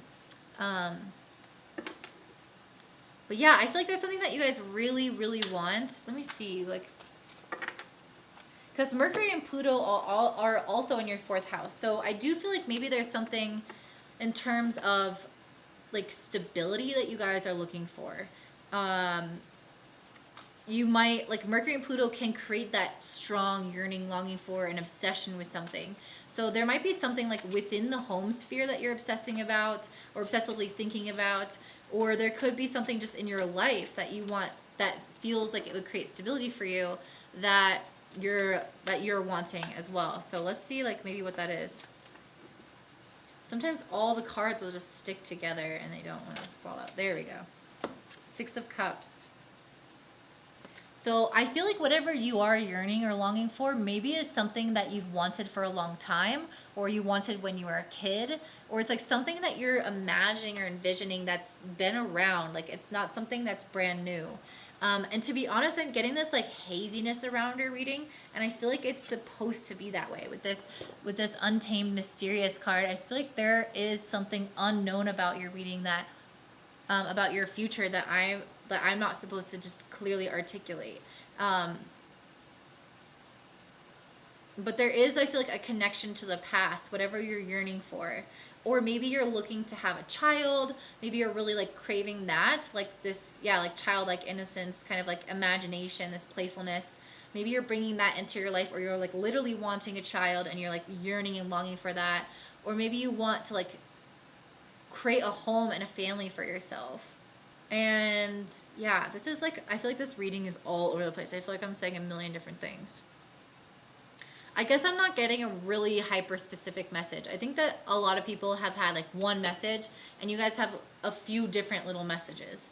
I guess it doesn't seem like it's that big of a deal, this mood for you, in terms of, I mean, it of course depends on your chart, but in terms of like life impact, it feels more like it's social, and you're just wanting certain things and doing certain things around your home. The card that seems like the most impactful is the Universe card, or the World card. So let me pull a clarifier for that. Such a pretty card. Okay, I have the 4 of Pentacles in reverse and the 7 of Swords upright. So maybe there is some kind of completion of a cycle around finances, where things were like you lied to yourself or were unclear about something in regards to your finances or regards to your like security. That seems like a completion of whatever that cycle was, which is interesting because Uranus in the 8th is making an exact sextile to Jupiter in the 6th. So you guys might be getting more responsible in regards to your debt, your investments, and just kind of keeping track of where your money is going. And you might be unburdening yourself, or like just cutting short or ending this kind of cycle of self-sabotage around money and around security. Okay, so I'm going to end that there. So I hope that that resonates. And if you guys want, I just started offering a relationship astrology reading. So if you're dating someone for a while and you want to know more of the ins and outs of your relationship and how you can best understand each other as a Libra rising, that's probably important to you, then definitely check that out in the description box below. And if you want to let me know that you like this, and please let me know in the comments down below and give me a thumbs up. And I hope you have a great day. Bye. All right, up next we have my beautiful Scorpio risings. So this full moon in Leo is happening in your 10th house of career, which means that the sun is going to be in your 4th house of home and family. Interesting. So I pulled the 9 of Cups, the Page of Pentacles, and the 7 of Pentacles. So I definitely feel like you guys have been working hard on something. I'm kind of curious what it is. I think you guys have been wishing for something with this 9 of Cups to come to fruition in your career. And this is a potential right now for that to take place. Maybe some kind of news can come in, some kind of idea can come in. With the Page of Pentacles and 7 of Pentacles, I feel like you have been working on something really consistently, showing up day after day to something. And then the Page of Pentacles next to the Seven of Pentacles to me is an indicator of starting something new while also doing this old thing. So maybe you guys have a job and you just now started another project on the side that you're excited about, and you, the Nine of Cups, you have a hope and a wish that this can amount to something bigger, maybe to leave your job. Or if you are working on, if you have your own business and you have certain offerings, maybe you're working on a new offering in addition to your old offerings, and you're hoping with the Nine of Cups that this has the potential to be something lasting and fulfilling for you. Ew, this is like the ugliest Nine of Cups card I've ever seen in my life. I don't know why. She just seems like she's melting into the water. I don't know. I don't like it, you guys. I love this deck for some of the cards and then hate them for some of them. So I almost never use it because of that. You guys also have Venus conjunct Mars in Capricorn in your 3rd house. So that's probably where some of these ideas are coming from. But I feel like they're not just ideas swirling around. They are things that you're acting on with the Page of Pentacles. And with Mars there, it's like you are absolutely taking action on some of these goals that you have, on some of these ideas that you have. Maybe you're even out there in the world a little bit more, communicating more. Especially because this is trining Uranus in the 7th house. I could see you starting to talk to more clients, talk to more friends, like networking in a way. Meeting more people for sure. I just pulled the Queen of Wands in reverse.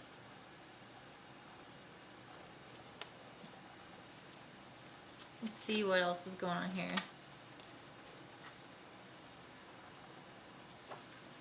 You got the Lovers.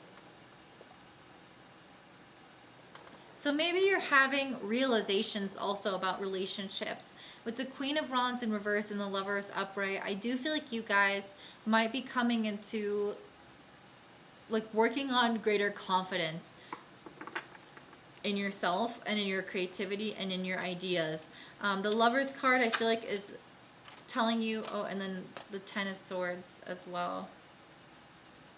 Ten of Swords, but in reverse.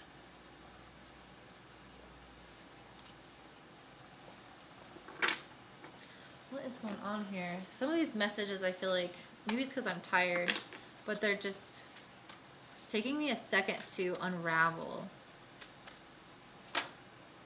Not too many. But definitely I feel like lots of changes in your perception about relationships or people in your life. You got the leadership, provocation, and power. Maybe you guys are having that kind of career potential right now, like you're working towards something. And this leadership card, I don't know, it's like I feel like you're maybe realizing like how powerful you are, or you're trying to step into that. With the Queen of Wands in reverse, I think that this is like one of the most powerful cards in terms of owning our confidence and our gifts and knowing how great we are, especially next to the Lovers card. So I feel like you like are doing good in some ways and maybe struggling in other ways. And with the Ten of Swords in reverse, I feel like you guys, the Ten of Swords is about an ending. Oh my God, this card has the word power on it too. She who remains powerful, devotion, and true worth. I don't know, guys. I feel like you're trying to access your innate power in a deeper way.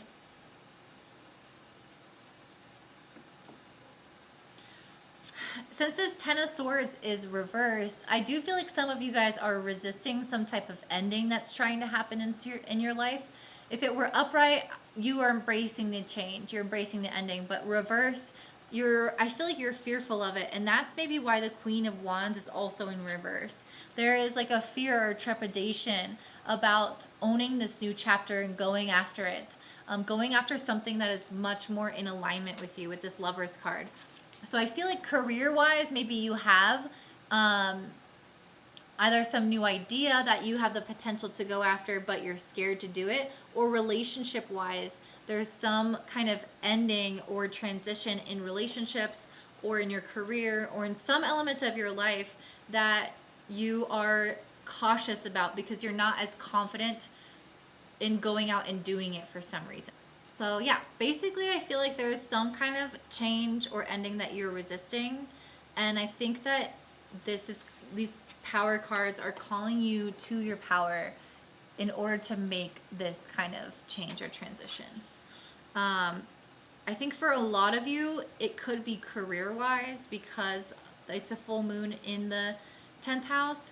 But I also think it could be relationships because Uranus is in the 7th, trining Mars and Venus in the 3rd. So you might have a realization about a relationship that causes you to make a change, if you haven't already, or you might have a realization about work that causes you to make a change. Maybe it doesn't cause you to make a change. Maybe because with this 10 of Swords in reverse, I feel like you're not making a change. But I think the advice here is to make the change, to gain your power in order to make that change. Maybe you just need more time to gain the confidence to feel like you're powerful enough to instigate whatever ending this is. But I think that there is something going on in your life that you are working towards, that you are reaching towards, that has potential for a lot of fulfillment for you. But there's something else in your life that's kind of distracting you from reaching that fulfillment or in the way of it. So yeah, definitely possible realizations about relationships, possible conversations you need to have with people around relationships in your life. A lot of like awakenings in that area. You also have Uranus in the 7th, sextiling Jupiter in the 5th. So this could even extend to friendships as well, or even like your dating life and maybe habits and patterns you have in your dating life if you are dating. Or let's see, what's going on with this Uranus? I pulled the card, the past. Interesting. So there could be some elements of the past that you're having realizations about with partners. Let's see, like, what's going on with Uranus sextiling Pluto? Because this is really beautiful to have, like, new dynamics come in. Jesus.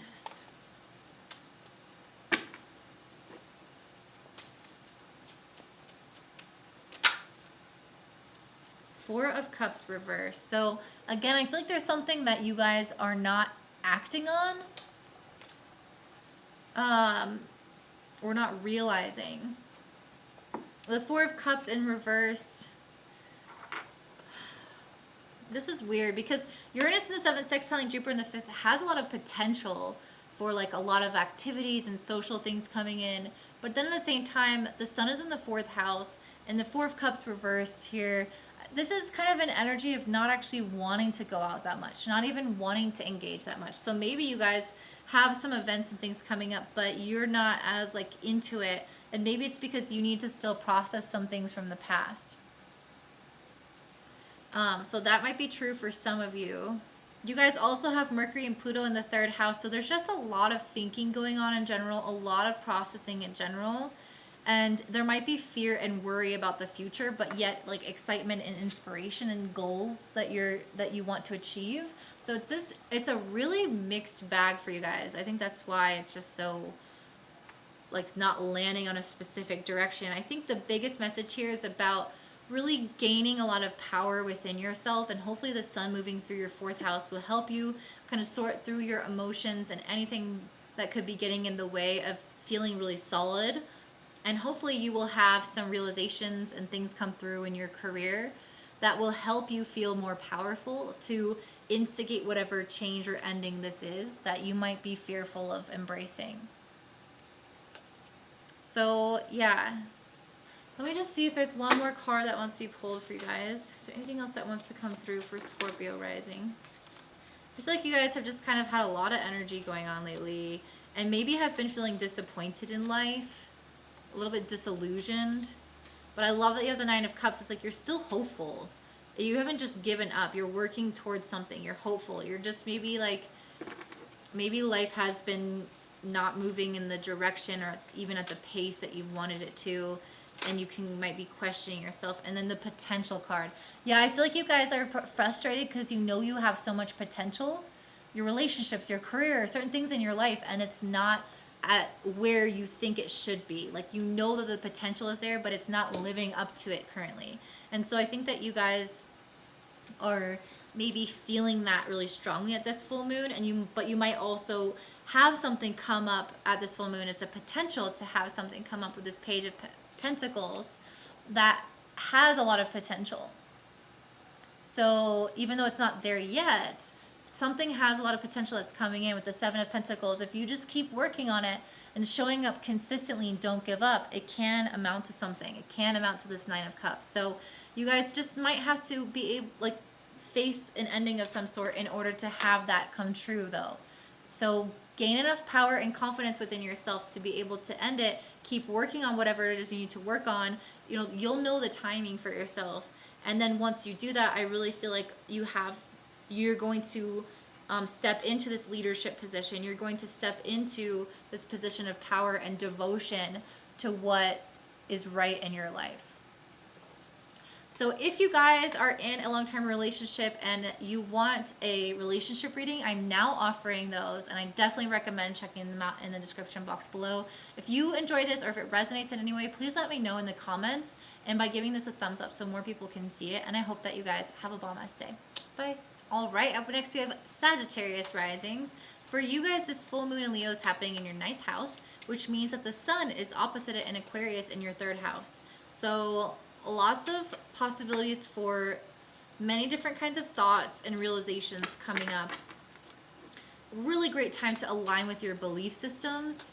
And generally when the moon is in the 9th, I feel like it's so much easier for us to be optimistic about where life is going.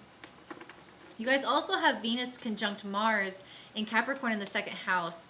And to me, this is so beautiful for finances. It's going to keep you guys really motivated. And I would definitely watch the last video, the Aquarius new moon, because a lot of the same aspects are going on. So it's kind of a continued message from there.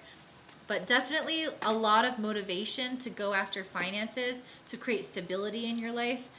You guys might have a lot going on, a lot of decisions that you have to make. That's something that I see coming up for a lot of people. You know, really having to kind of prioritize things. That's been a really common message. Like, how can we go after what we want and prioritize the things that matter? So keeping up old things, bringing in new things, blending them, but not keeping everything. We can't do everything. So that might be something that you guys have to go through, because having the sun in the 3rd house is a really activating time, a really busy time.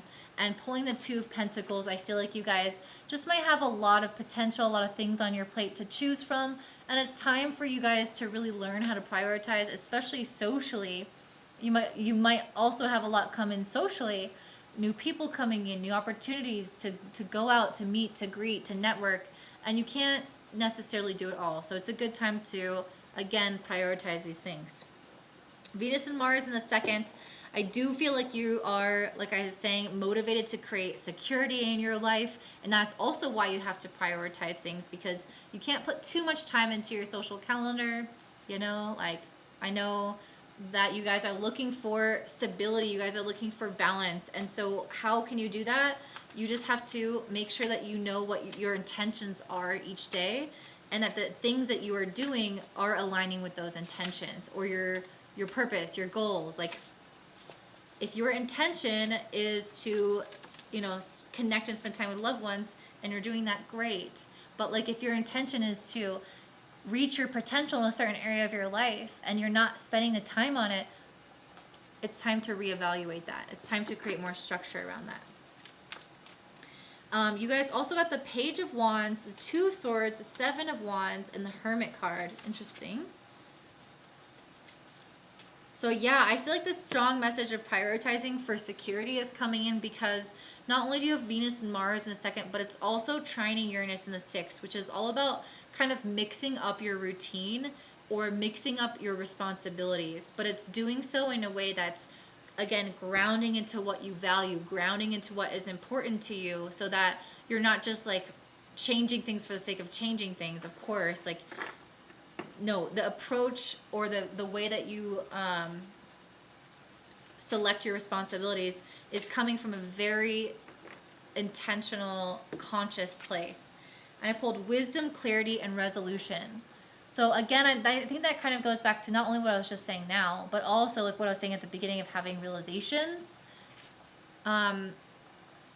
belief shifts. And I think that's where the wisdom is coming through, the clarity. You might have clarity about something in your life right now. Things that you are trying to work towards? Okay, let me look at the tarot for a second. The Page of Wands and the Two of Swords. So again, I feel like there's a lot of like, you got the Two of Pentacles and the Two of Swords. It's like a lot of juggling, indecision, choices that need to be made. A lot, it feels like it's up in the air for you guys. And I feel like it could be with the Page of Wands. It feels like a good thing though. It doesn't feel bad. It doesn't feel negative at all. It just feels like there's like maybe too much of a good thing or a lot of good things available to you with this Page of Wands, things that feel really passionate, really exciting, and you have to make decisions about which ones you want to go after. With the Seven of Wands and the Hermit, let me pull a clarifier on the Seven of Wands. I feel like some of you guys are really afraid to let some people down. Like you got a lot going on, a lot of good things going on, and it's like you don't want to miss out. That's why I'm getting this feeling of like, I don't want to disappoint them. I don't want to like be the odd man out, you know, FOMO in a way. Oh my God, that was way too many cards. That's what I feel like it's saying. But next to the Hermit card, I think it's saying that you really need to connect to what is in your heart. What is going to fulfill you? What is true for you? So is that event really going to fulfill you? Because if it is, you can make time for it. You know, you can prioritize it. But if it's not as fulfilling as maybe working on something that's going to help you reach your potential, then don't go. Don't spend time on it. Don't spend time with that person. Because you have a lot of like social energy coming up that you have to think about. So I think you're just getting a lot of clarity about these areas of your life. And with the Hermit card, I definitely feel like it's a suggestion for you to go within to judge your priorities or not. And I feel like that's what's represented by Uranus in the 6th making a sextile to Jupiter in the 4th. Jupiter in the 4th is telling you that you are divinely connecting to your innermost feelings and your needs. And if you can access that by giving yourself the space and the time alone to access that, it's going to help you have the necessary shifts in your day-to-day life to create space for the things that matter to you. There's just such a heavy focus on like getting that money, getting that bag. But then I have the Two of Cups. So maybe some of you guys are like also trying to prioritize your love life. Maybe you have a partner that you feel like is super important to you. I don't see a lot around relationships here, but that's a potential. With the Two of Cups also though is like this coming back to oneself and really connecting and knowing like you're filling up your own cup. You're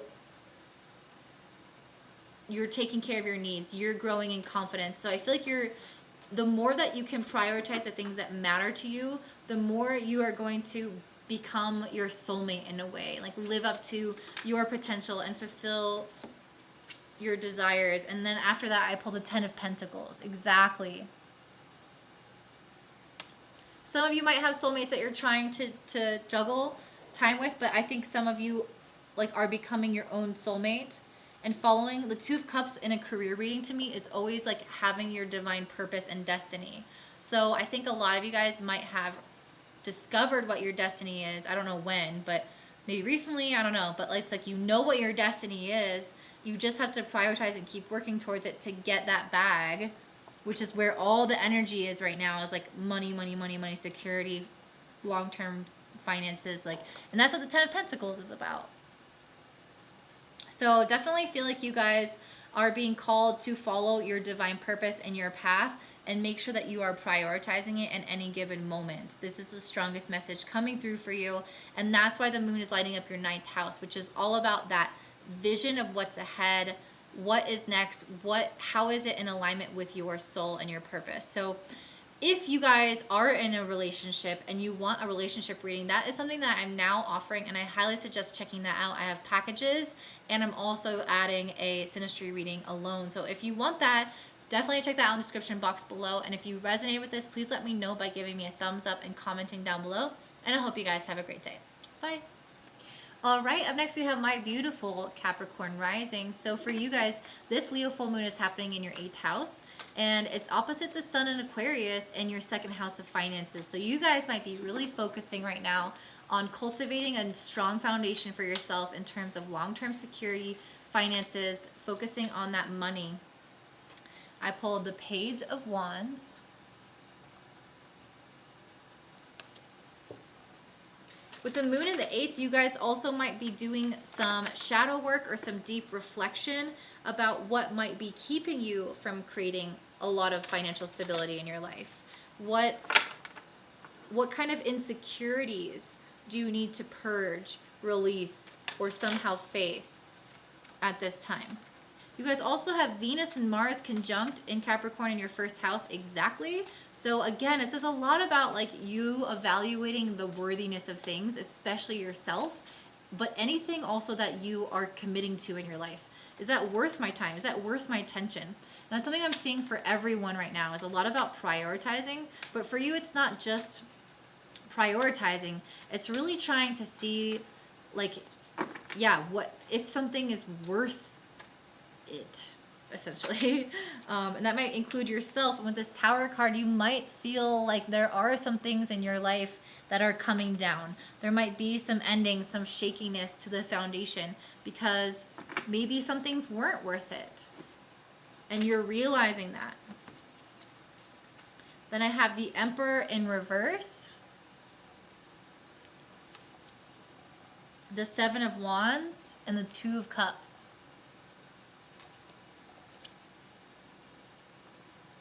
So I definitely feel like some of you guys might struggle to hold boundaries, and maybe that's kind of what's coming through at this full moon, because a full moon in the 8th house just brings up a lot of our baggage. And with Venus and Mars in the 1st house, it's like, here's what I'm worth, here's like how I'm valuing myself. And when the full moon lights up the 8th house, you are going to start realizing where you're not valuing yourself. And that typically comes up in boundaries. The Emperor is the masculine energy that says yes, that says no, that knows what it wants and what it can take on and what it can't take on. And it doesn't take on other people's shit. But in reverse, it's like there's a struggle with the masculine. And with the 7 of Wands, I was just interpreting this for another group. The 7 of Wands, I feel like, is this FOMO card. But it's not so much that. It's like this I'm getting this like people-pleasing sense next to the 2 of Cups. Like, I don't want to disappoint someone. I don't want to make someone angry. I don't want to upset someone. And so the 7 of Wands is you like lying to yourself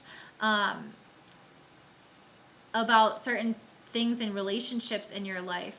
And this might have been a past energy, but regardless, it's some like lying to yourself about something, putting yourself down or out of the way so that you don't have to like express boundaries and have difficult conversations and disappoint people. So I feel like you guys have been just like this lovey-dovey, I'll take care of you, I love you, like I support you kind of vibe.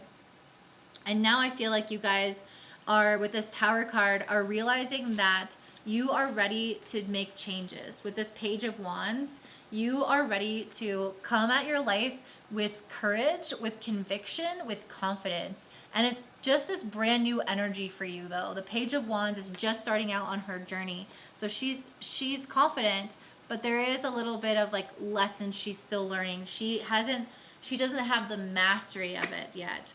And I think that's why the Tower is there, is saying that you've had to break down these parts of you that maybe have accepted things from people and situations that that you deserved better from. And I feel like you're like growing in your boundaries, and you're learning how to like say yes or no, and what you deserve.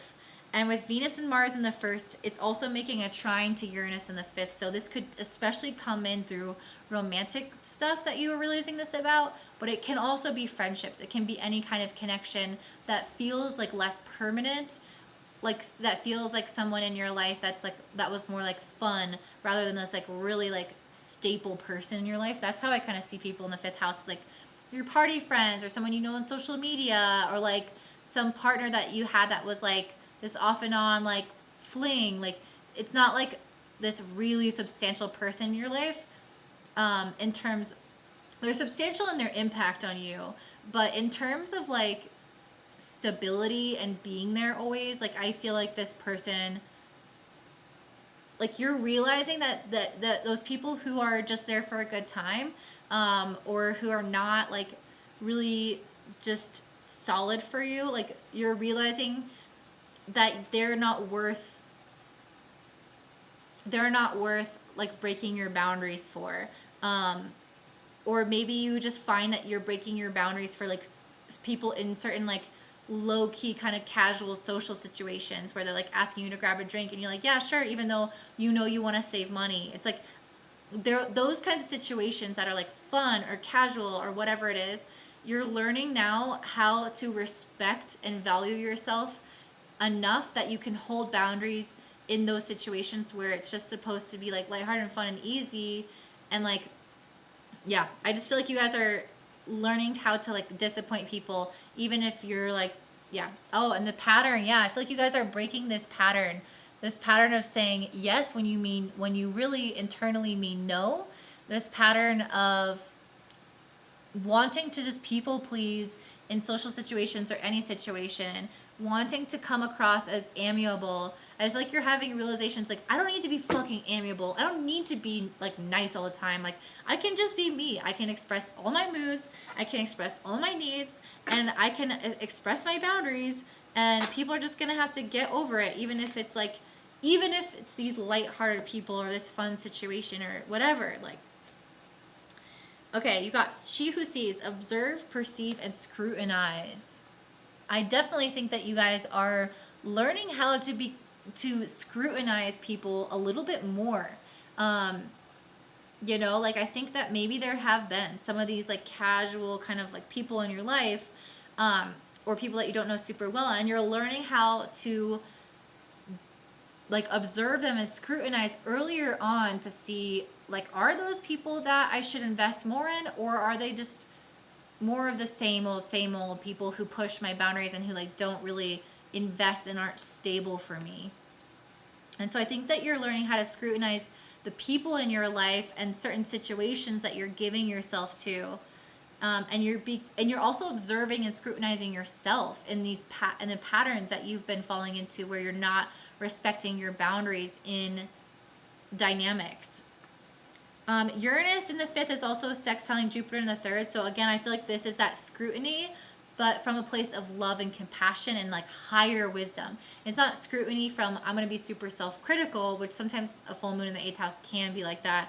But hopefully the exact sextile between Uranus and Jupiter in the 3rd is going to give you that like divine wisdom over the situation. That's not just criticism, but it's understanding of the full picture of where the pattern started, why it's there, why you benefited from it, why you're not doing it anymore, like the larger picture of it all. You guys also have Mercury and Pluto in the 1st, which I think is also contributing to your ability to perceive things about yourself in a very clear way that you haven't been able to before. It might draw up a little bit of like fear or obsessive thinking, like, I need to make this better, I need to be better, like, I don't know. If you do start to realize things, it could get a little bit intense in your thoughts. Let me see. The 3 of Swords. Interesting. I don't know. You might have like painful realizations about yourself, or even about other people and certain things in your life. You just might have this like painful realization, be like, fuck, like this is not what I thought it was. And that's why you have this Tower. It's like these things are falling away that truly are not helping you. You know, this Tower is just, I don't know, man. I think these patterns are falling away, but you had to have painful realizations about certain things, about maybe boundary issues, for you to even realize that they need to fall away. Let me pull one more card in this She Who deck. You got Enlightenment, Mindfulness, and Rise Up. That's what I'm saying. I feel like you guys are reaching some kind of enlightenment phase right now. A full moon in the 8th house is super enlightening about the past, about fears, about traumas, about vulnerability, intimacy, all those areas of life. You're just like having this flashlight shown on them, and you're seeing how you navigate those.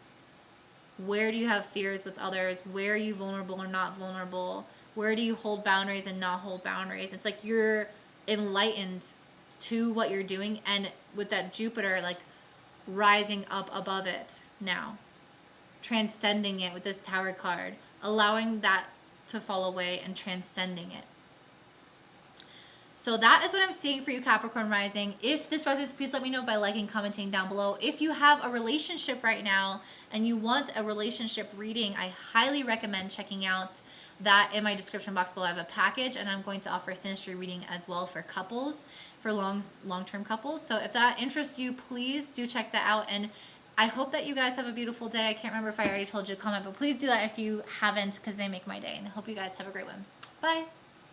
All right, and up next I have my beautiful Aquarius Rising.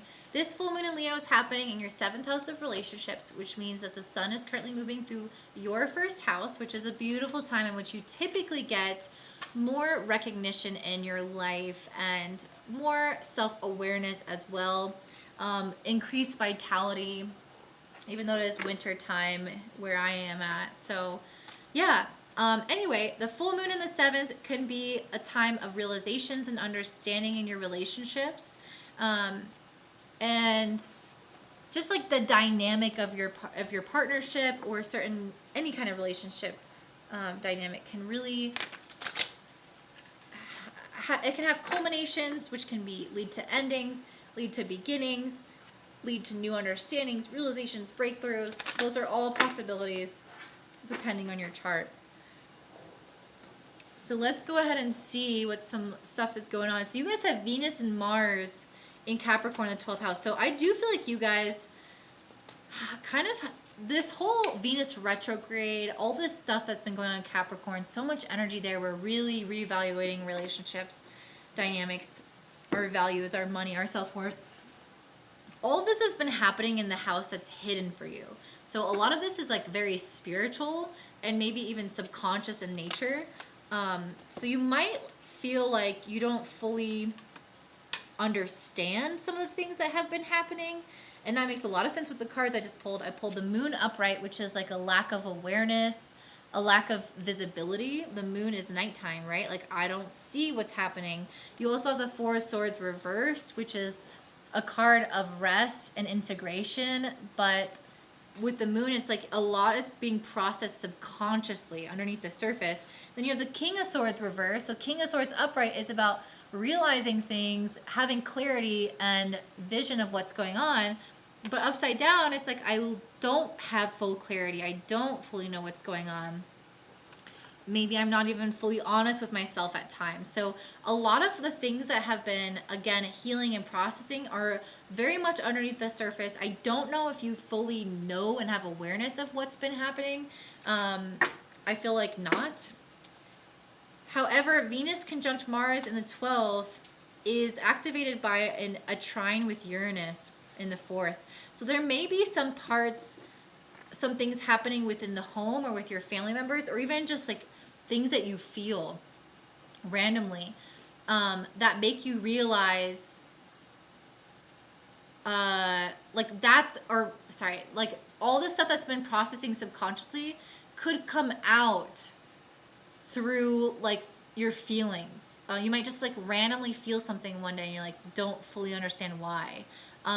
Or you might like want to make certain changes within your home, or you might react some way in your like with your family or with people that you live with, and you start to realize like maybe that's because, or maybe you don't realize this, I don't know, but it's like it's connected to what you've been processing subconsciously or even spiritually. It's like a lot of what you've been processing has probably been happening in your dream state, which I kind of hate when people say that, like you're just getting downloads and like you're up leveling in your dream state and you like don't even know. And I'm like, is that even a thing? But I don't know. I feel like it is in this situation, honestly, because there has been so much reevaluation happening with that Venus retrograde, and now Mars is activating it. But for you, it's in the house of the dreams. Like I just don't think that you've had full access of this, like mentally, consciously. So I do think a lot of this stuff has been like you up-leveling and changing and integrating things in your dreams. Yeah. So what is, and that's probably why the Four of Swords is reversed, like you sleeping. You're literally coming through you to you in your sleep. So what is going on with this Venus and Mars trining Uranus? Ace of Pentacles in reverse, Six of Pentacles upright. Okay, this is a lot about stability, building things long term. So I do think that you guys might, with the Ace of Pentacles in reverse, it's like not acting on an opportunity. And with this next to Six of Pentacles, maybe you think it's not giving you enough financially. With Venus in the 12th house, I could definitely see that. It's like finances are not really the strongest when Venus is in the 12th, to be honest. So there might be something that you, like you want stability, you want something long term, and maybe an offering comes in and it's like, I don't want to act on that. That's not enough money. It kind of can be anything in your life. Like something is coming towards you as some kind of physical opportunity, maybe a partnership, maybe a job opportunity, maybe like, I don't know, anything that you can think of that is resonating. That is like apparent. I don't know. I feel like it's just not living up to like your expectations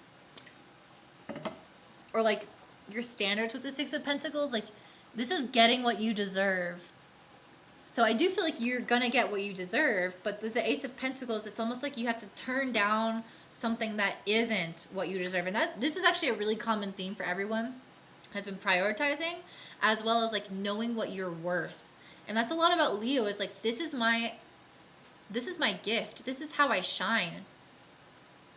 And with Leo in the 7th house, like maybe you are like waiting for somebody or waiting for people to like see those gifts, waiting for people to see how you shine.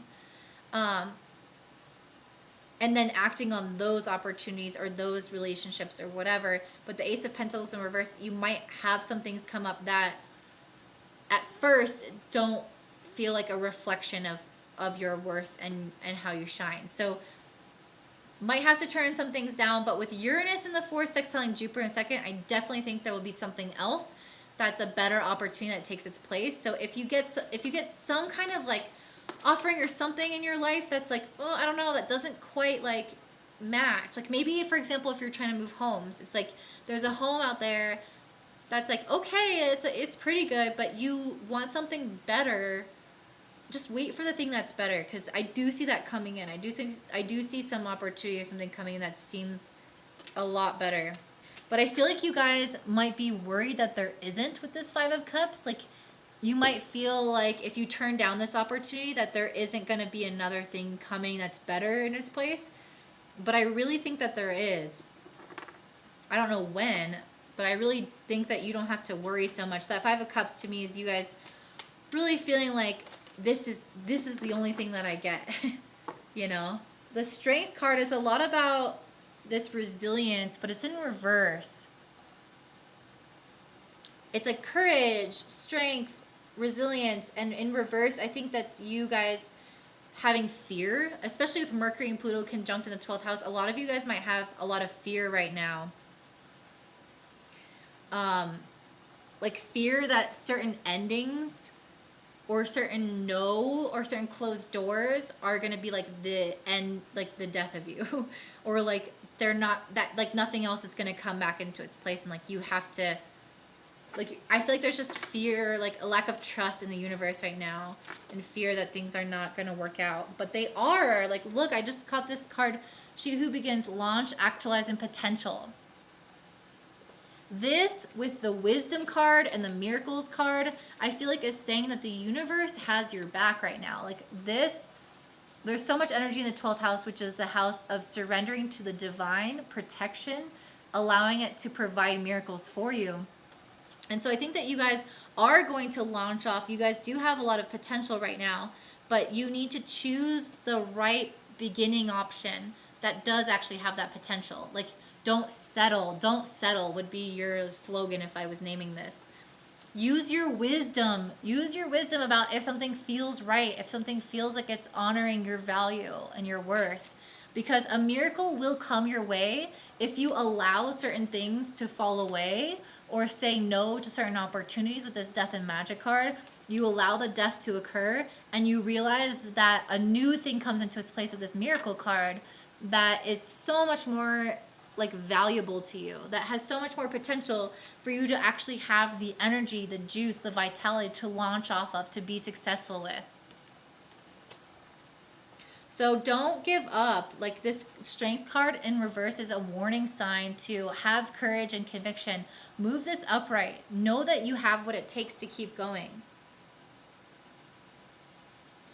Okay, I feel like that's what I wanted to get across for you, Aquarius Rising. If you're in a relationship right now, I highly suggest checking out my offering, which is my relationship astrology readings. I have a package where you really get to know each other over the course of 4 readings over the course of a month, or I have a single option that is going to be linked down below. So definitely check that out. If this resonates, please let me know by liking, commenting down below, and I hope you guys have a bomb-ass day. Bye. All right, last but not least, we have my beautiful Pisces Rising. For you guys, this full moon in Leo is happening in your 6th house of work, health, daily routines. That means the sun in Aquarius is opposite it in your 12th house. So you might be feeling, because you're about to hit birthday season if your sun is in Pisces. Regardless, you might be feeling a little bit more lethargic if you are a Pisces rising in particular, because the sun in the 12th is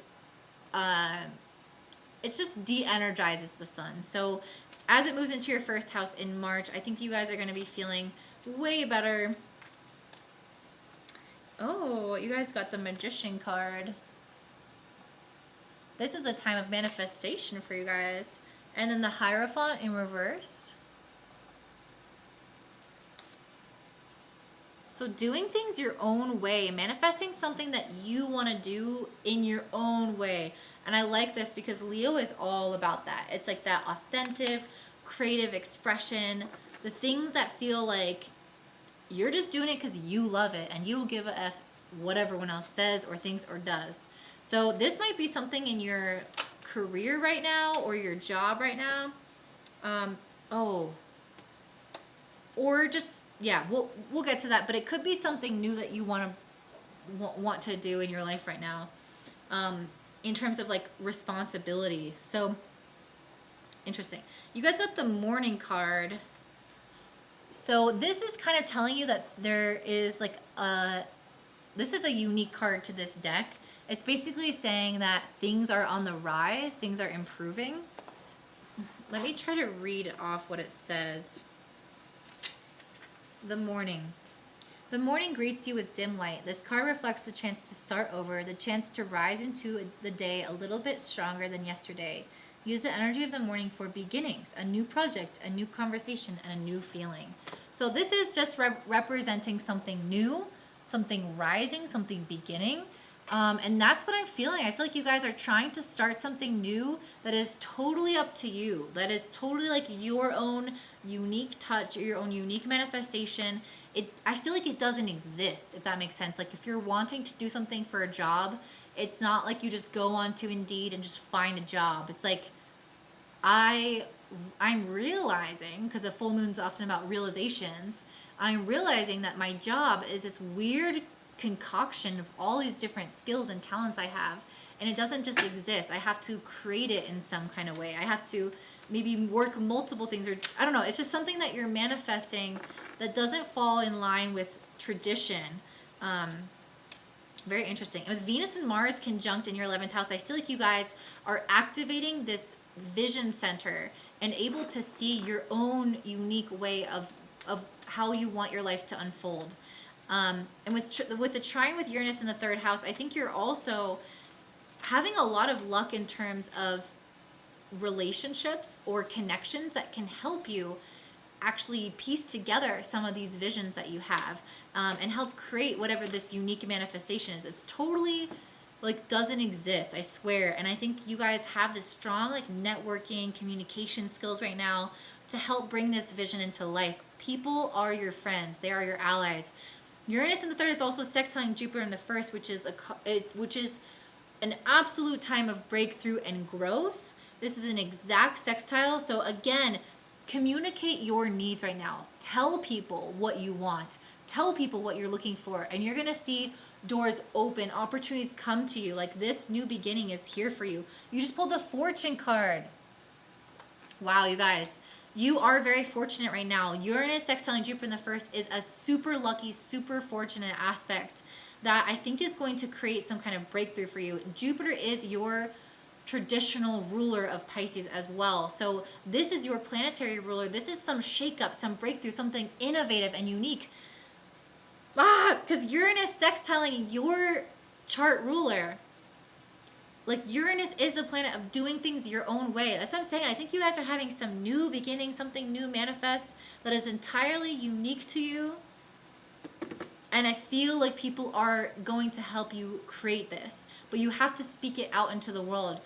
And if you are on some kind of like social media platform, if you want to write a book, like something where your voice is being used, that is highly encouraged because people will see it, people will hear it, and they will connect to it or help you with it. It's going to help you in some kind of way. It's going to help you grow. I also pulled the home card. So I feel like whatever you're doing, it feels very like familiar.